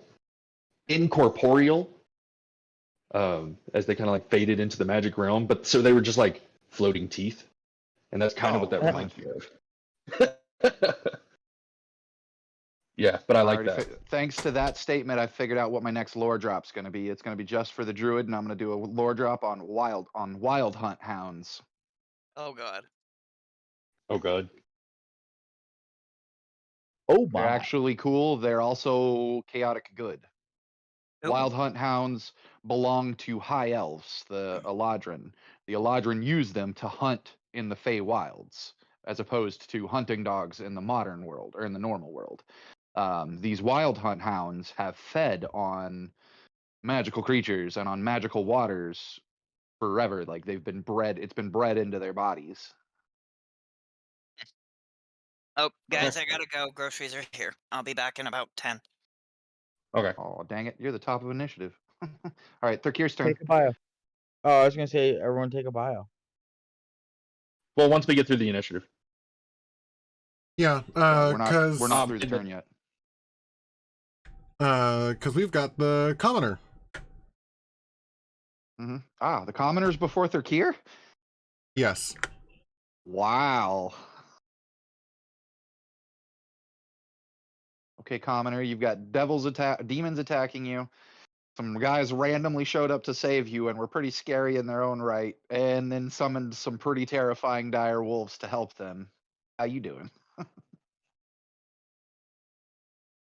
One was literally summoned in the square next to him, so he was just like suddenly wolf. And he freaks out at the hellish looking wolves that just appeared. Arguably with the hellish wolf, well, I don't know what the guy's insight is.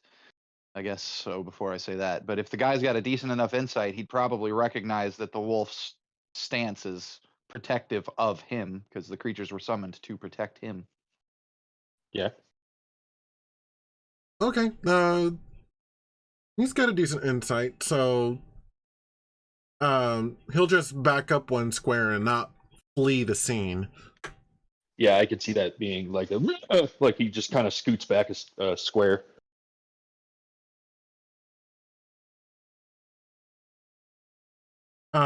He also takes out a little like smith's hammer and holds it tightly to his chest. Ah.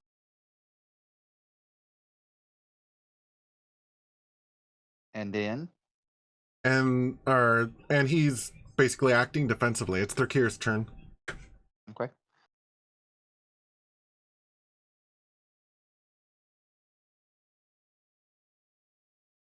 What does Turkey do? Turkey. Turkey.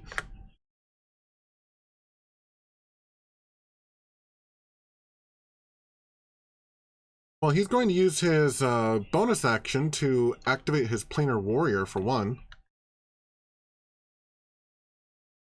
Shimmer. And then he's going to and then with his swords, he's going to attack the nearest demon. Is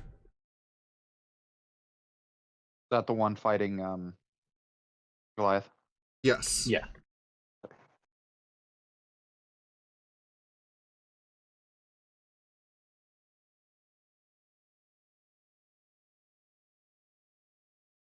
That's a hit. He rolled a 25 for context. Nice. Nice.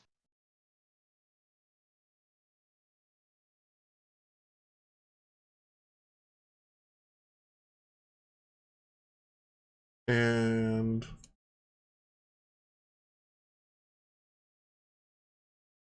oh, I set that up weird. Okay.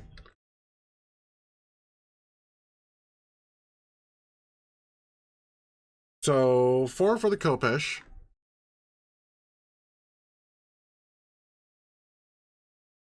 And 1 for the planar warrior. So total of 5 damage. Really? That's it? Second attack.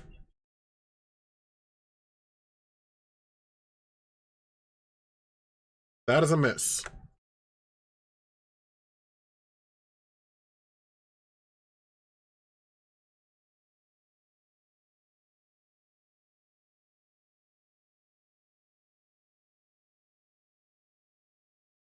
Wah, wah, wah. And what did you say that you rolled for the dire wolves?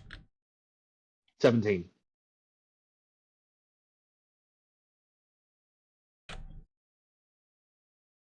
So they can be just ahead of me in initiative if Girk wants to be ahead of them.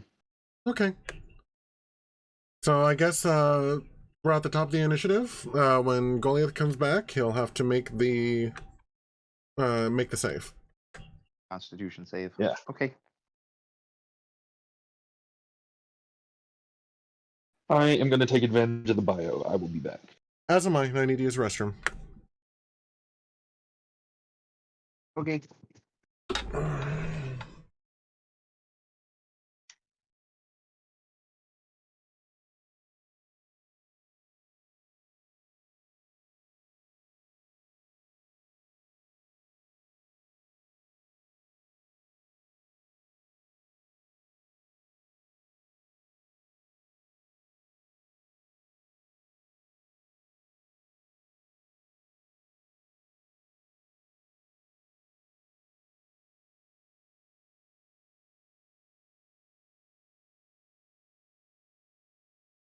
purple monkey elephant grass. I'm sorry. Just so you know, you and I are the only ones here. I figured as much. I don't know what time I can have more pain meds, but I just asked for some. Because Gotcha. I'm hurting bad. Not only did I they take my imagine. head, they did surgery on my shoulder again for the 4th time. Damn.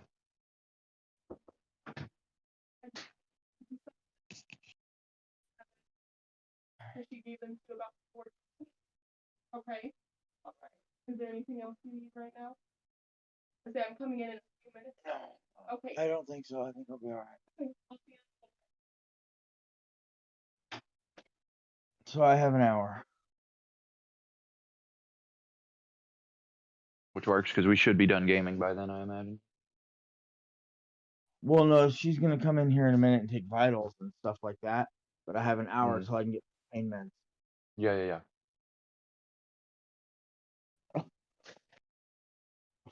So did they, not to bring up a sore subject, but did they already do the surgery on your foot? Oh yeah, I'm officially an amputee. Arguably, I think you were officially an amputee when you lost your eye, weren't you? No, that's not an amputation. That is a removal. It's not an extremity. Like you have to lose a finger or a hand or an arm or a leg or a toe to be an amputee, or I guess your penis. You can amputate that, but the eye doesn't count. Okay.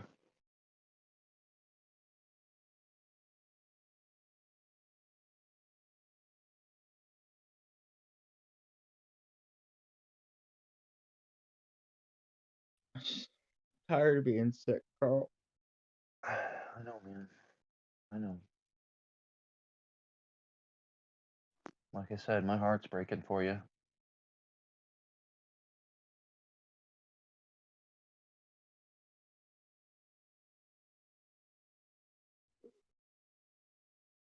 The upside is my foot doesn't hurt yet. They put a nerve block in, and I'm in for a world of hurt when that goes away. But for right now, I can't feel it.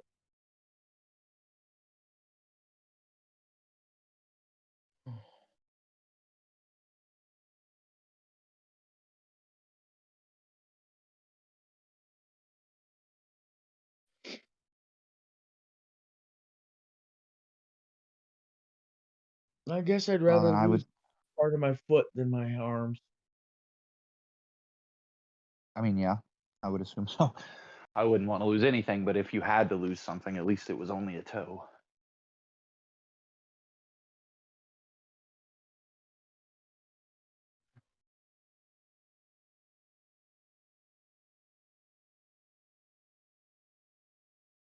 I think I agree that on the list of precedents for limbs, I think toes are kind of low on my list. Oh, Most of your toes, if they get amputated, you can't walk right. Yeah, they'll throw you off for life.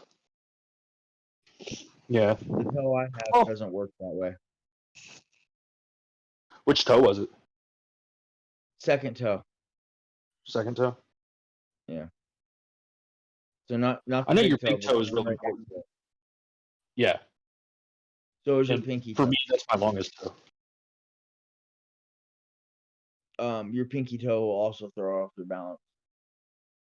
Yeah, especially me because I walk on my pinky toes. Most people do. Yeah. My feet, I think they call that pronate so bad that Mm-hmm. it gets to a point where I'm actually standing over the soles of my feet, of my shoes. Like, my pinky toes will actually not be on the soles of my shoes anymore Oh if I wow. wear them long enough. So, like, boots that have a tall sole do it the worst. Like combat boots. Go Mhm. figure. Thankfully, they're tough enough that it didn't do it that bad.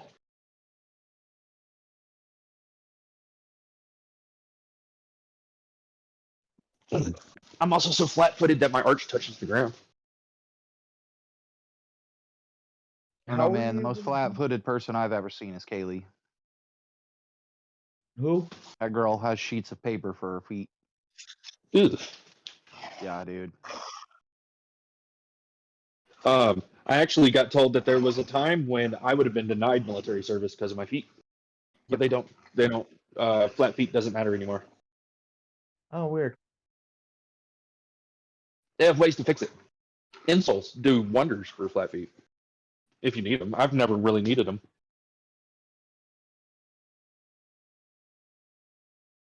That's why I think that's why I walk on the sides of my feet so bad. My feet It's are just a flattening in my old age, but my arches are pretty high. When I was younger, you could put like a cherry or a plum under the arch of my right foot, and like you could roll it in and out while my foot was flat on the ground. Damn. Yeah, I've got dancer's arches. Ashley's got real high arches in her feet. To the point where hers are painful sometimes. Yeep. Doesn't she have bone spurs too? Yeah, but those are one of those things that do and don't really cause any kind of pain. Oh, Like, does that make sense? Like, that's not a bone spurs aren't the source of the pain. They're just an exasperating factor. Well, and that also depends on where the bone spur is, because I've got like a bone spur on my shoulder that does absolutely nothing on my left shoulder. Yeah, on my left shoulder, but my left elbow has a bone spur, and when I'm lifting weights, when I'm specifically bench pressing, Mhm. and that elbow comes back and then goes forward, the bone spur actually rubs the other bone. Yeah, see, that's different. That's I think they call that something It's a slightly bone different. spur. It's a bone spur. Okay. I've had to see a doctor about it, and they I'm back, by suggested the way. cutting into my arm. Welcome back. Cutting into my arm and using a grinder to grind it out. Yeah, it's literally one of those oscillating tools like contractors will use. But on your bone. Except it's pneumatic. Yeah, come on over, Carl. I'll do it. I got a knife.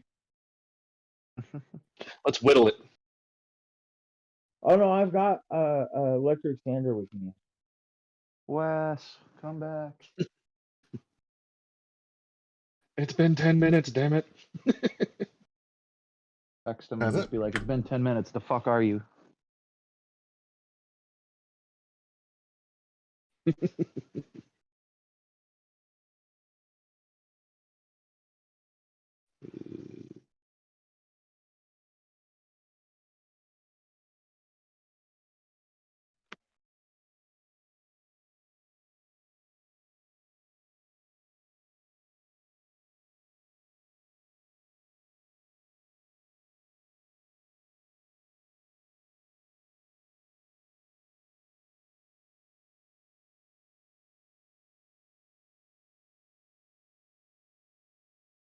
Well, I don't know if he'll get it, but I definitely just messaged him and said, "I'm just saying it's been 10 minutes."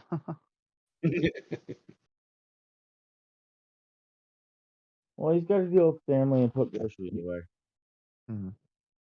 Yeah.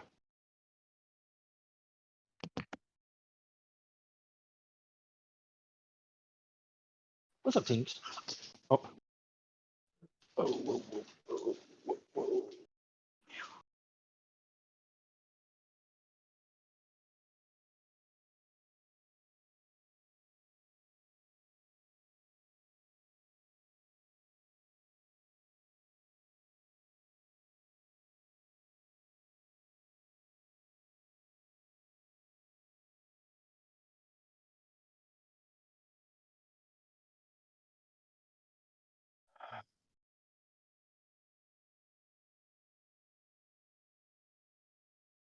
Guys, tell me where I...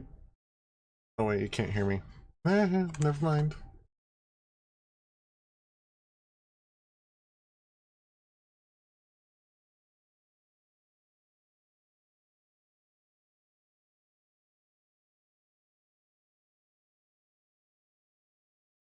Carl,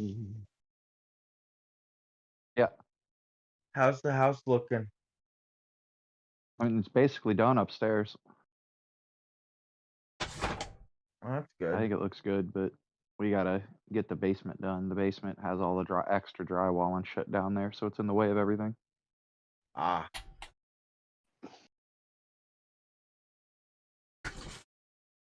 You still got insurance money for the basement, or I don't think so. I think we're kind of up the creek with it, but we've got all the stuff for it, so like I can do it myself. okay? It's not difficult. And my new job, I make $19.80 an hour, so I'm a lot less worried about it. Nice. Yeah, $19.80 an hour, and I work from 11 p.m. till 7 a.m. So 8 hours guaranteed a day, or a flat 8 every day, 5 days a week. So guaranteed 40, $19.80 an hour. Cool. And what are you doing? Like, what's your job title? So my job title is fabricator handler, but Is your- like I was explaining to the guys earlier, but- I build medical cabinets. I fabricate Oh my sheet God. metal for medical That's- cabinets. That's right. I remember what y'all were building, but I didn't remember if you actually mentioned what you do. Like, what's your position? So was. the company normally has like 100 people on a shift. So shift 1 has 100 people, shift 2 has 100 people. But the third You're in the shift, they're middle. just building, so there's only 6 of us. Oh, cool. So we get like the whole plant to ourselves, and we basically do everything. Just assemble stuff.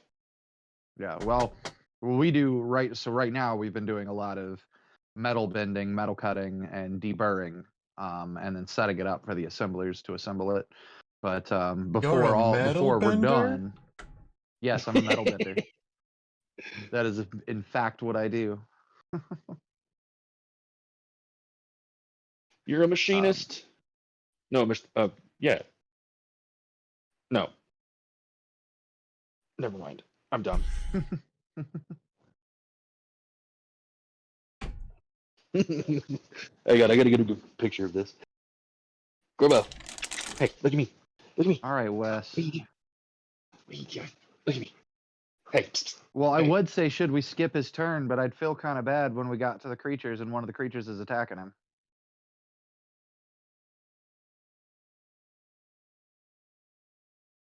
Same.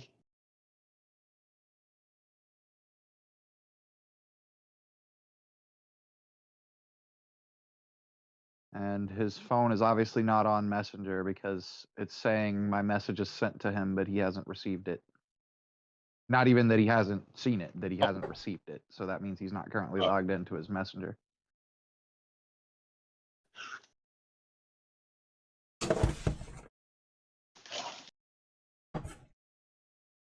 Oh, is that what it means when you have the circle with the check mark, but it's not filled in? But it's clear? Yeah. Yep, that means that it's sent but not received. Oh.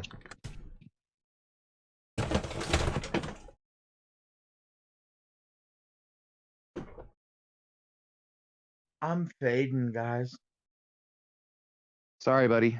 So am I. I gotta get off here soon to get ready for work. Oh, that is a cute picture. Babushka dog. Right? He's had that bandana tied around his neck all day, and I decided to see if I can give him a babushka.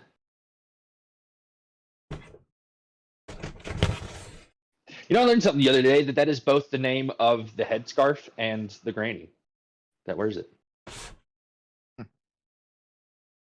It's synonymous. Like,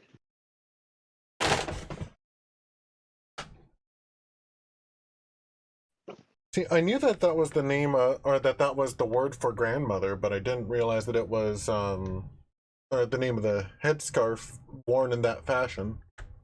yep. Can somebody read the initiative order off to me? Goliath, Lulu, you, Fick, Flying Snake, me. Orin. That's the civvy. And then third tier. Okay, but you didn't include the creatures. Where do they fall in it?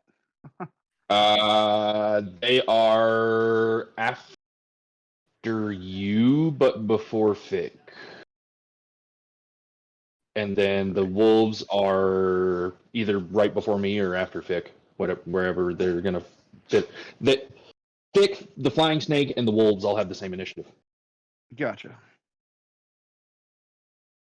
Well, then, technically speaking, so does my homunculus servant. But the homunculus servant, no, I'm sorry. The homunculus servant has the exact same initiative as me. Yeah. It just goes after my turn. All right, so I'm still gonna be in Discord, but I have to close out Fantasy Grounds. I can't keep my laptop open and lay down. Okay. Okay. Okay. Somebody. I mean, I hate to rush him, but does somebody want to give Wes a call and figure out what he wants to do here? I get the feeling he He's wouldn't answer. Yeah, maybe he will though. He's the one that's kind of holding the whole situation up since we're back at the top of initiative and he's first. Yeah. I mean, it is I'll just- getting late. We can probably, or I hate to quit in the middle of battle, but Sorry about that. oh, Oh, there you there Oh, are. there he is. Speak of the devil. All right, it's your turn, sir. Okay, well, I used my bonus action to roar at the. Wait. First, you have to make your Constitution save against the fetid aura. Okay. I think I get 1 sec.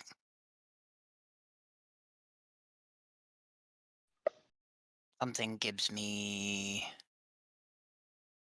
Stuff. proficiency, powerful build, Constitution modifier. Okay, just making sure. 17. Okay, you pass. So do I take any damage or no? Negative. Okay. Okay, then I'm gonna use my bonus action. I'm gonna roar at the dude that attacked me and enter my rage.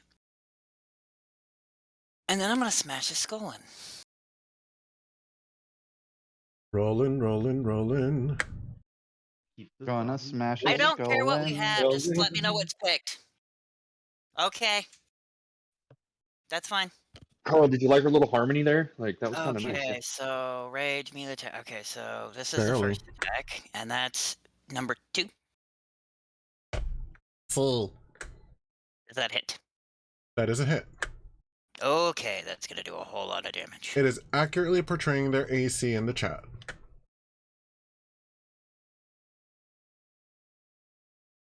$18 points of damage. Wow. Yep, that was a lot of damage. Whack, whack. That's a lot of damage. Damn it. Okay. And second attack. 17. Eat. Hit.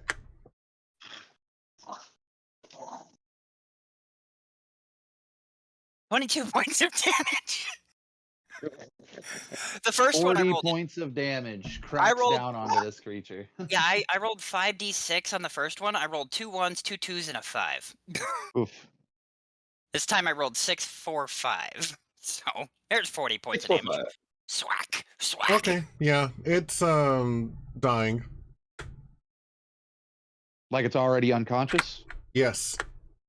Awesome. All right. That's my turn. Oh, by the way, were you rolling your attacks with advantage? No, Oh well. I didn't. By even the think way, about it. Lulu's not actually here. Ah. Uh-oh. Why wouldn't she be? Well, you haven't been interacting with her at all, so I just figured I was going to leave her in the camp, and I just forgot to remove her because I forgot to remove her from this map because I was reusing the same map from before, just with different tokens.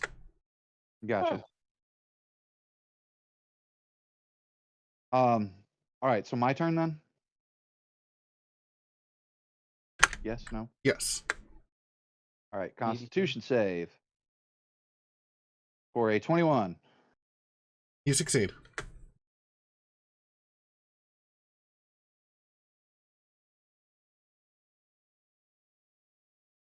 My little creature takes a... Nah, I'm not going to bonus action from my shoulder. I'm going to swing with my sword for my action.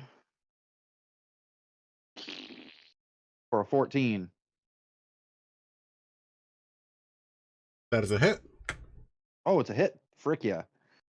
All right. Then I need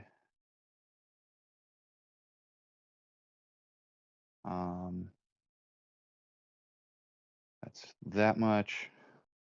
Stop it. Plus that much. So that's 13 damage, 16 damage.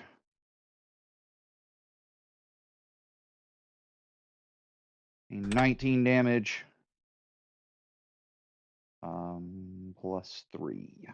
Yes. Yes. Plus 2. 19 plus 2. 21 damage. It is radiant. I'm sorry. It is. Oh my god, I don't know what my Shadow Blade does. Let me look and see what my Shadow Blade does. Rid of this first level filter. Rid of that. Get rid of that. Search spells. Shadow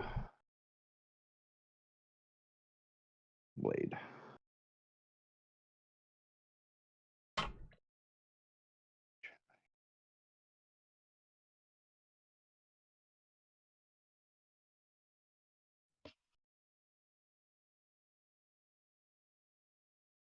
Simple melee in addition when you're it doesn't say, so I'm gonna assume it's slashing damage. I mean it's magical slashing. I create a magic sword, but that's it. Right. Okay. So that's what did I say it was? 21? 21. 21 damage. Oh, I can boost it. What am I thinking? I can increase it by another d6. D6 plus 4, actually. Actions. I spend a psychic point. Boop. For it to do a bonus d6 plus 4. Or a bonus 7 damage on top of that. So it actually takes 28 damage.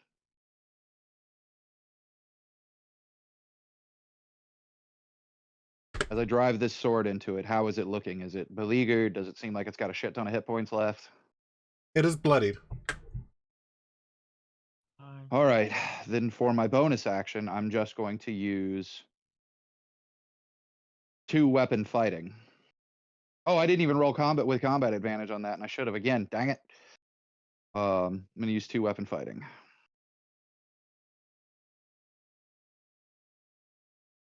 Stop that. I'm rolling that one with advantage because I'm supposed to.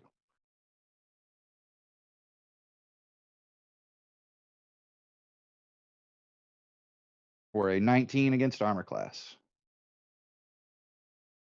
So what I do is I hit it with the black blade, use my item interaction to trigger my blue sunblade.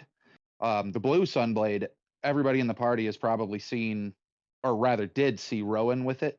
So they know that would be his sword if they're paying attention to that. I don't know if they would be. Right now, they have their own fight going on while Gilwyn and I are fighting this guy, and Gilwyn already knows the 2 people are the same, so not a big deal. I thought you were Rowan. No, Right. I'm Tallyman right now. Oh, okay. That's why I've been being such a rude douchebag. That attack just deals a flat D8, though, because it's my offhand attack. Guys, give me some. Somebody's calling me. For 8 damage.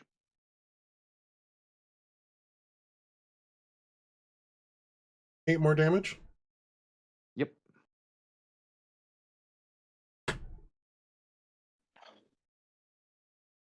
Excellent. And that is my action and my bonus action. I'm not planning on moving. I'm gonna stay where I'm at. I pass turn. To me, I believe you would be. You or the creatures are next. It's the demons.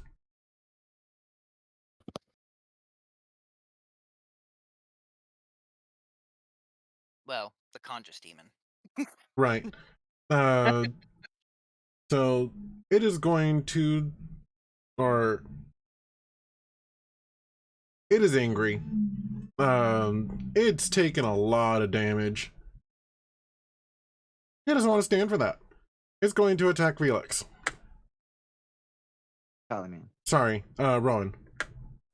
Sorry, I mean Talaman. You just call him Tally. Right here. Okay. Do you want me to clear any of this out of the way? Yeah, leave the tea, the crackers, and what you just brought. 21 AC. Coming. 21 versus my AC. Do I have shield as a spell?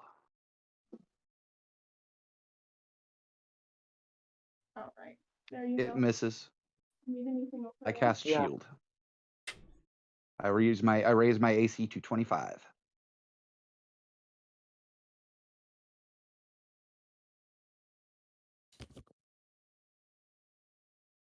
Okay. And shield works like a force bubble. I literally just like generate an energy field in front of me that it just kind of like would bounce off of. That works. I'm back, guys. And Sorry, that's- Dylan's and- calling me. He's in the hospital. Again? damn. That's literally Yeah. what happens. The tail goes, swings at you, looks like it's going to be a clear hit, and just boom, bounces off your force field.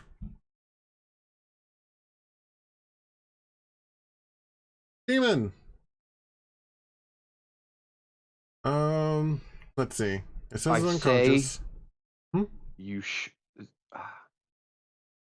foolish boozler. You should have used the time to escape. That was your one chance.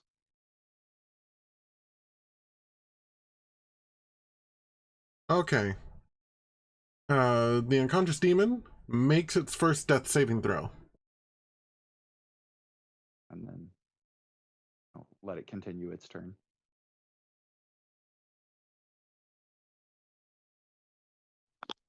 Fixed turn.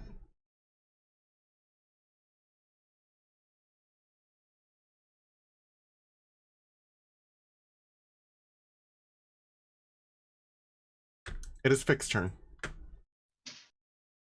How far away am I from the demon?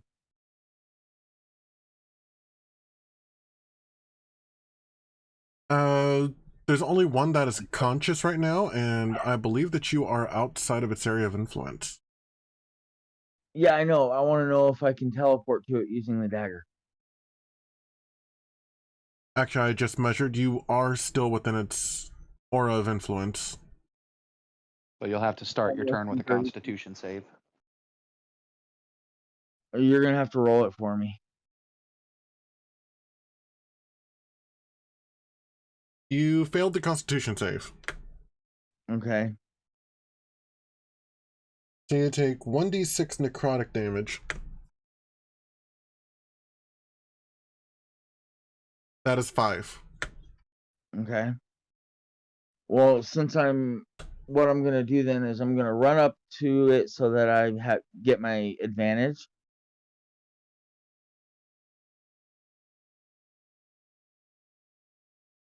Okay. I'm going to use my sneak attack and my +2 rapier. Okay.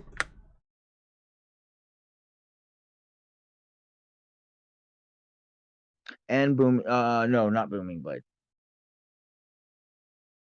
You can't booming blade and sneak attack at the same time. I don't think. Booming blade Why? counts as a spell. Booming blade counts as a spell, even though you use your melee attack. Yeah, Well, it's a cantrip. well, then I'm never, ever gonna use it. The purpose of booming blade is to stop the opponent from moving. If they move, they take extra damage for moving. Yeah, that's true.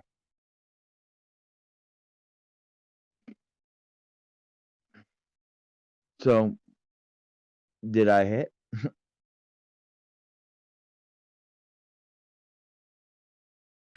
One moment. How do I trigger your sneak attack? Sneak attack is after the fact. It's just bonus damage.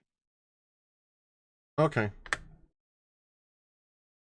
You have to apply it when you do the attack, though. Otherwise, it won't automatically add it. Yes, when you do the damage roll, not the attack roll. Yep. You have to do it to the attack roll. I ran into that problem before.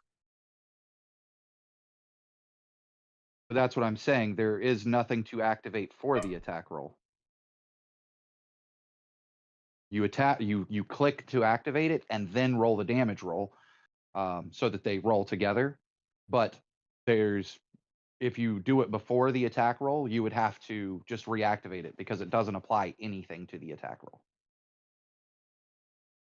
So the attack roll is just your dexterity modifier plus your proficiency bonus plus the +2 from the rapier.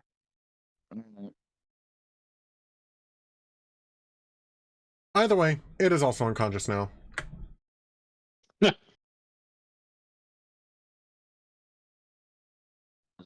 I'm guessing my minimum damage would have done it. No, you rolled it only had 12 hit points left, and you rolled 12 damage. Nice. That was without the sneak attack, because I still didn't figure out how to get it working. Oh yeah, because I was trying to do the most damage. It would be another. So his sneak attacks, a bonus. What? It's an extra 3d6. Aren't you a level 5 rogue I'm now? a Wasn't level that like 6. 4d6? No, level 5 is when I got my 3. That's when I switched to Bard at 6. Gotcha. So yeah, bonus 3d6 damage on top of that. So 30. you would have done 30. Making you the most powerful single attack that happened in that fight. Yes, that's what I was going for. Okay, well, And then for my bonus action, oh, he's unconscious. I don't have to go away. nope. My bonus action, I was going to teleport away. If we go non-combat timing, I curb stomp this creature. Okay, yeah, Smashes. yeah, we're smashes out of face into the ground. combat. How far from that edge are we, Jaime? The one where the bridge is across? I guess I can move the circle. I need to reopen the map. Images. No, wrong map. You can reshare it. I just reshared it. That works. Oh, Mm. no. Not worth it. Boo. Okay. And if somebody can share it to Discord for me, it'd be nice. 1 second, guys.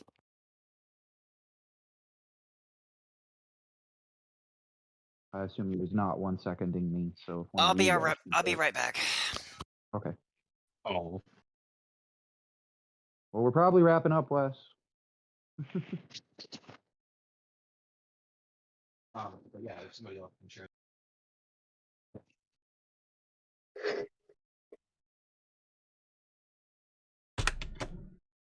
Okay, I went ahead and took a screenshot, so I'll share it to the Discord here in just a moment. Okay.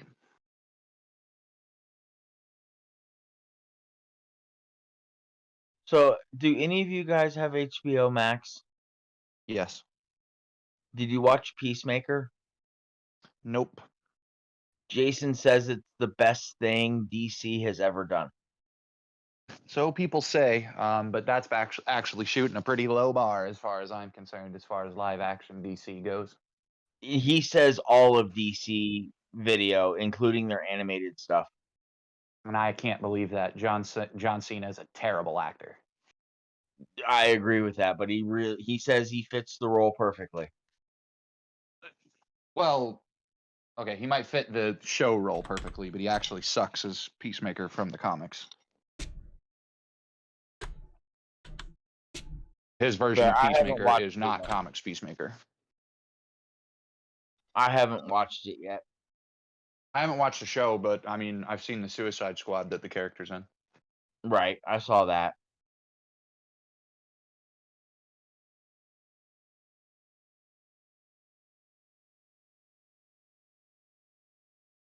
I like Nathan Fillion's role in it.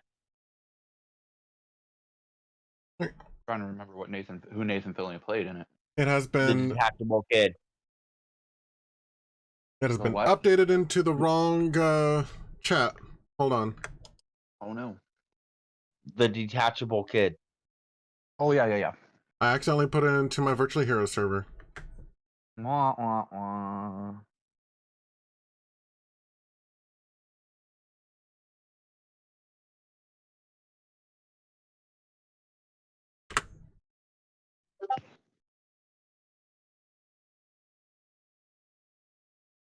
Gotcha. Cam, are you still here? Yeah. So I didn't want to spoil this in combat. I was going to wait till you got to use it, and you never did. You hexed the target. If your wolf had bit the target, the wolf would also have dealt a bonus d6. The wolf didn't even get a chance. I know. No, your hex never got a chance really to take effect, but which I mean happens. But yeah, your wolves count as an attack from you, as far as hex is concerned. Right. Oh, okay.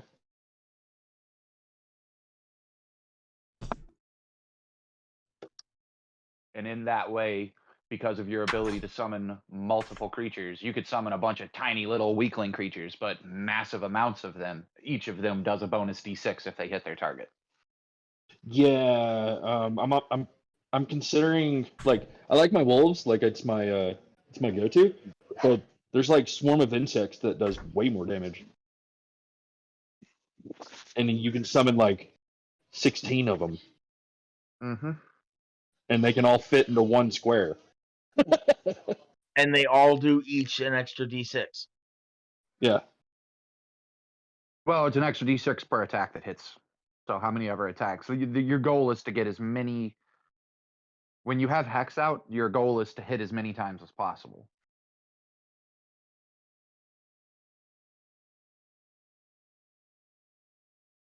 So whatever nets you the most attacks in a turn is what you use. So you conjure how many ever animals would net you the most amount of attacks, and then you shapeshift into a multi-attack form. Yeah. Being the only techie person in the house sucks. Sorry, buddy. What's that? I said being the only techie person in the house sucks.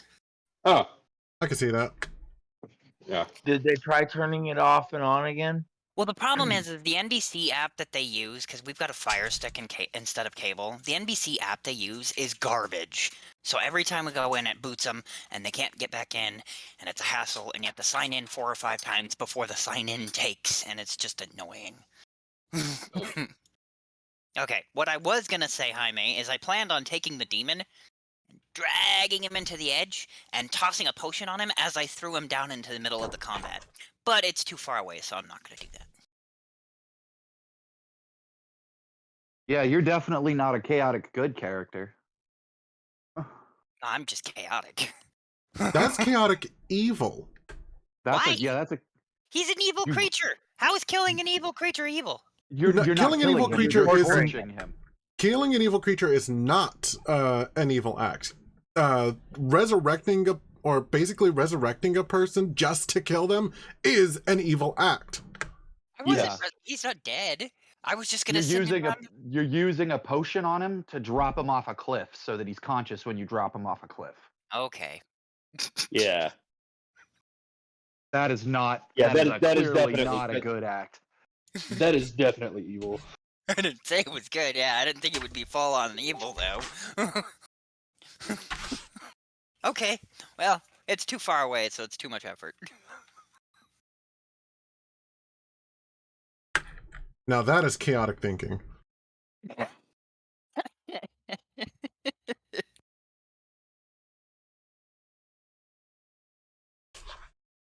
Okay. Wes, so did you see the chart that Carl posted about the chaotic or the alignments about the kid and his Uh-huh. hand getting chopped off? yeah, none of Okay. those really fits. Like the closest one that would fit would be either chaotic good or just true chaotic. Start bullying the merchant, but Goliath could, depending on Goliath's mood, he could do any of them. Jaime, I messaged you in Messenger, but everything was taking too long. I actually used my kit to collect some demon blood ingredient, and got a 24 on my check to not be fucking mutated by accidentally touching demon blood. While you do that, I hand out my mace so you can clean it. You're collecting the blood. It's covered in blood. Oh, I collected directly from the source. So if you try to hand Boo. me your mace, I'm just gonna stare at you like, what? Boo. I mean, are you kidding me? There's demon blood on my boot right now because I curb stomped the guy's face. Oh, I forgot you curb stomped him. Does a 24 protect me from Curb being stomp? mutated? I believe so. Okay. I would hope so. Otherwise, we're screwed. Especially with the way Gilwin's been rolling tonight. Right? So are we gonna... That's the end of combat. What's the plan? Well, I need to know what the CR was of this encounter.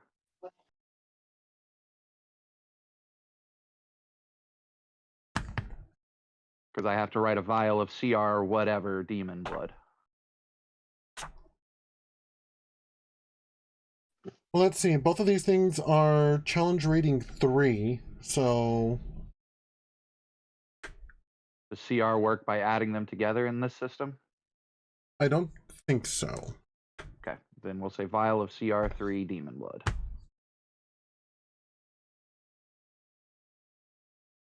Okay.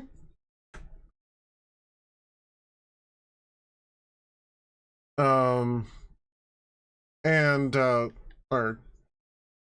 then the blacksmith just kind of tentatively looks from around the wolves.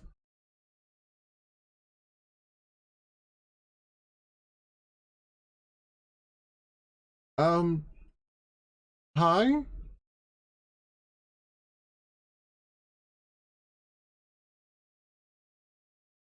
Don't everybody chime in all at once. Greetings, survivor. Hail, survivor. How do I say this? We do not have time for your fear, little man. We must get you to the other survivors so that we may continue our rescue operations.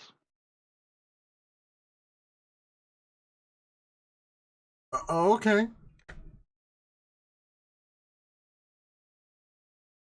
That's all he says is okay. Yeah. Okay. Or have we gotten pretty far from our camp at this point? Yes.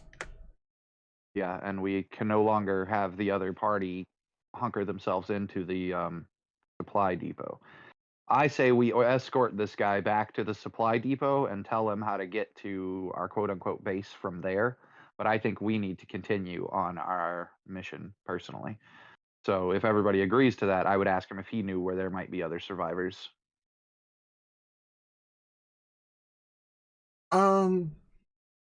Unfortunately not. I was trying to look for more survivors myself, actually. You know, the more greater numbers and all. Well, we have some at this address, and I write it down and hand it to him. And I say, but beyond that, we are trying to reach the High Hall. And I gesture to it in the distance. And I say, it is the most likely fortified position. And we have come, how do I put this? And we have come not for your aid, but for the aid of Elturel and,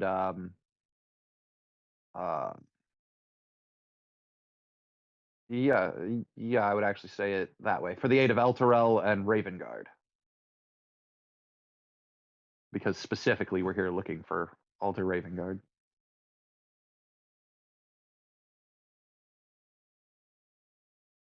I give him a So- copper because I'm still wearing my marionette mask, so I'm not speaking. I give him a copper and an approving look and a nod for helping. Like, he went out to look for survivors. That's kind of good on him. Yeah. And my I- suggestion was he can either come with us to the High Hall or he can go back to where the other survivors are while we're looking for some. Had he have survivors, I would have given him a silver. But even though he tried, he sucked at it because he didn't get any. So copper instead. Yep.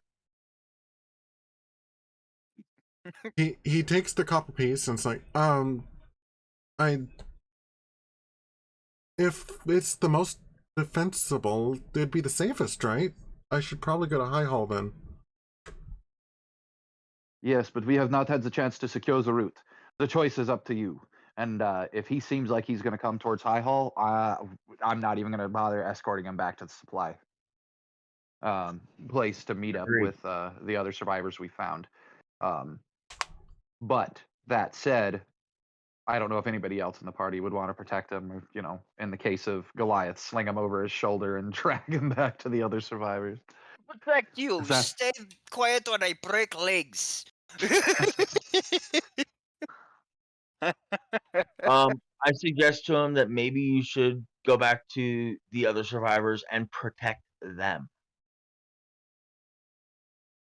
Do what you can to help and protect them. How do you suggest that, not talking? A card. Roll a persuasion with mime.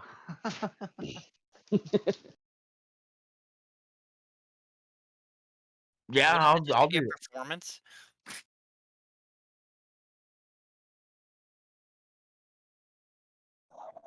To convey his message, performance to convey his message via mime. I'm down for that. I'll try it. Hi, May, if you please. Okay. Even you- if I wanted to, I couldn't get my laptop back. You're actually you're actually proficient in performance now, right? I believe so. He's a bard. All right. Oh and God. You got a 9. Damn. So he's over here doing the robot trying to convey a message, and the guy's staring at him funny. No, I'm doing the sprinkler. I don't think we should escort him back. I think the dogs should. I don't know how far the dogs can get from the druid. Oh, I didn't think about that. Spells have a range. Boo. Goliath, just throw him. That can be arranged, but I don't think he will like it. He's in hell.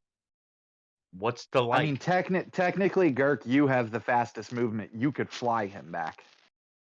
Oh yeah, I forgot about that. I can carry. Yeah, I do that. I just I'd have to grapple him. No, I pull out the umbrella and I start hovering and I motion to him to join me. Okay. Go with little gnome. He will keep you safe. We go, and as soon as he grabs on, we go straight up and straight down at an angle to where we need to go. As fast as I can go without him falling off. And he screams with some burst of speed. If since that's Girk's method, I immediately cast. Let me look at my spells. Shit. That button spells. Cast. Oh, something loud. I don't know what yet. No, actually, I would jump on the roof and start making noise as I'm moving forward. Basically, Girk just made himself by flying straight up instead of just using the alleys and flying forward. He may have drawn attention to himself if any other demons or devils in the street saw him fly in the air. So basically, I create a distraction. Oh well. Oh yeah. I guess they would try and fall. Well, they may not be able to follow me if I'm so high up. Well, then the way you come down at an angle, it's not that big a deal. It's mostly a role play decision. I see you doing that, so I decide to make distractive noise. Okay. So that creatures are more likely to come after us than you. Fair. Makes sense.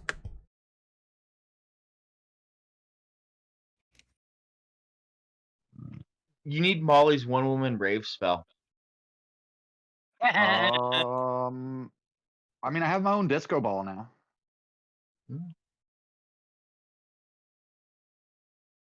I'd like to see Molly's one woven rave spell post Lady of the Winter Lady. Read Battleground. I have to reread Battleground then because I don't remember it. I'm pretty sure she did it at some point around the time where Mab gets stabbed in the neck. Oh, yeah, I kind of remember that now. I haven't picked up a Dresden book since I read Battleground because I was not happy with Battleground. Yeah, And chapter 22 sucked ass. So before you guys give any spoilers, I haven't read it, so shush. There's a reason why I said chapter 22 instead of saying what happened. Fair enough. Yeah. Jaime, are we ending there with our group moving forward and Girk will be rejoining us at the beginning of next session, or Yeah, I think that this is a good place for us to stop. okay, do we get a level? Okay. No. I was gonna ask. Does Goliath gain even more might? No. 4 more survivors have been recovered. And you are, as you make your way over to High Hall. Who knows what else this or this hellish city has to offer, though? Or who knows what else, or who else has managed to survive in this hellscape? I guess we'll find out next time on Dungeons and Dragons. Banana. Treat.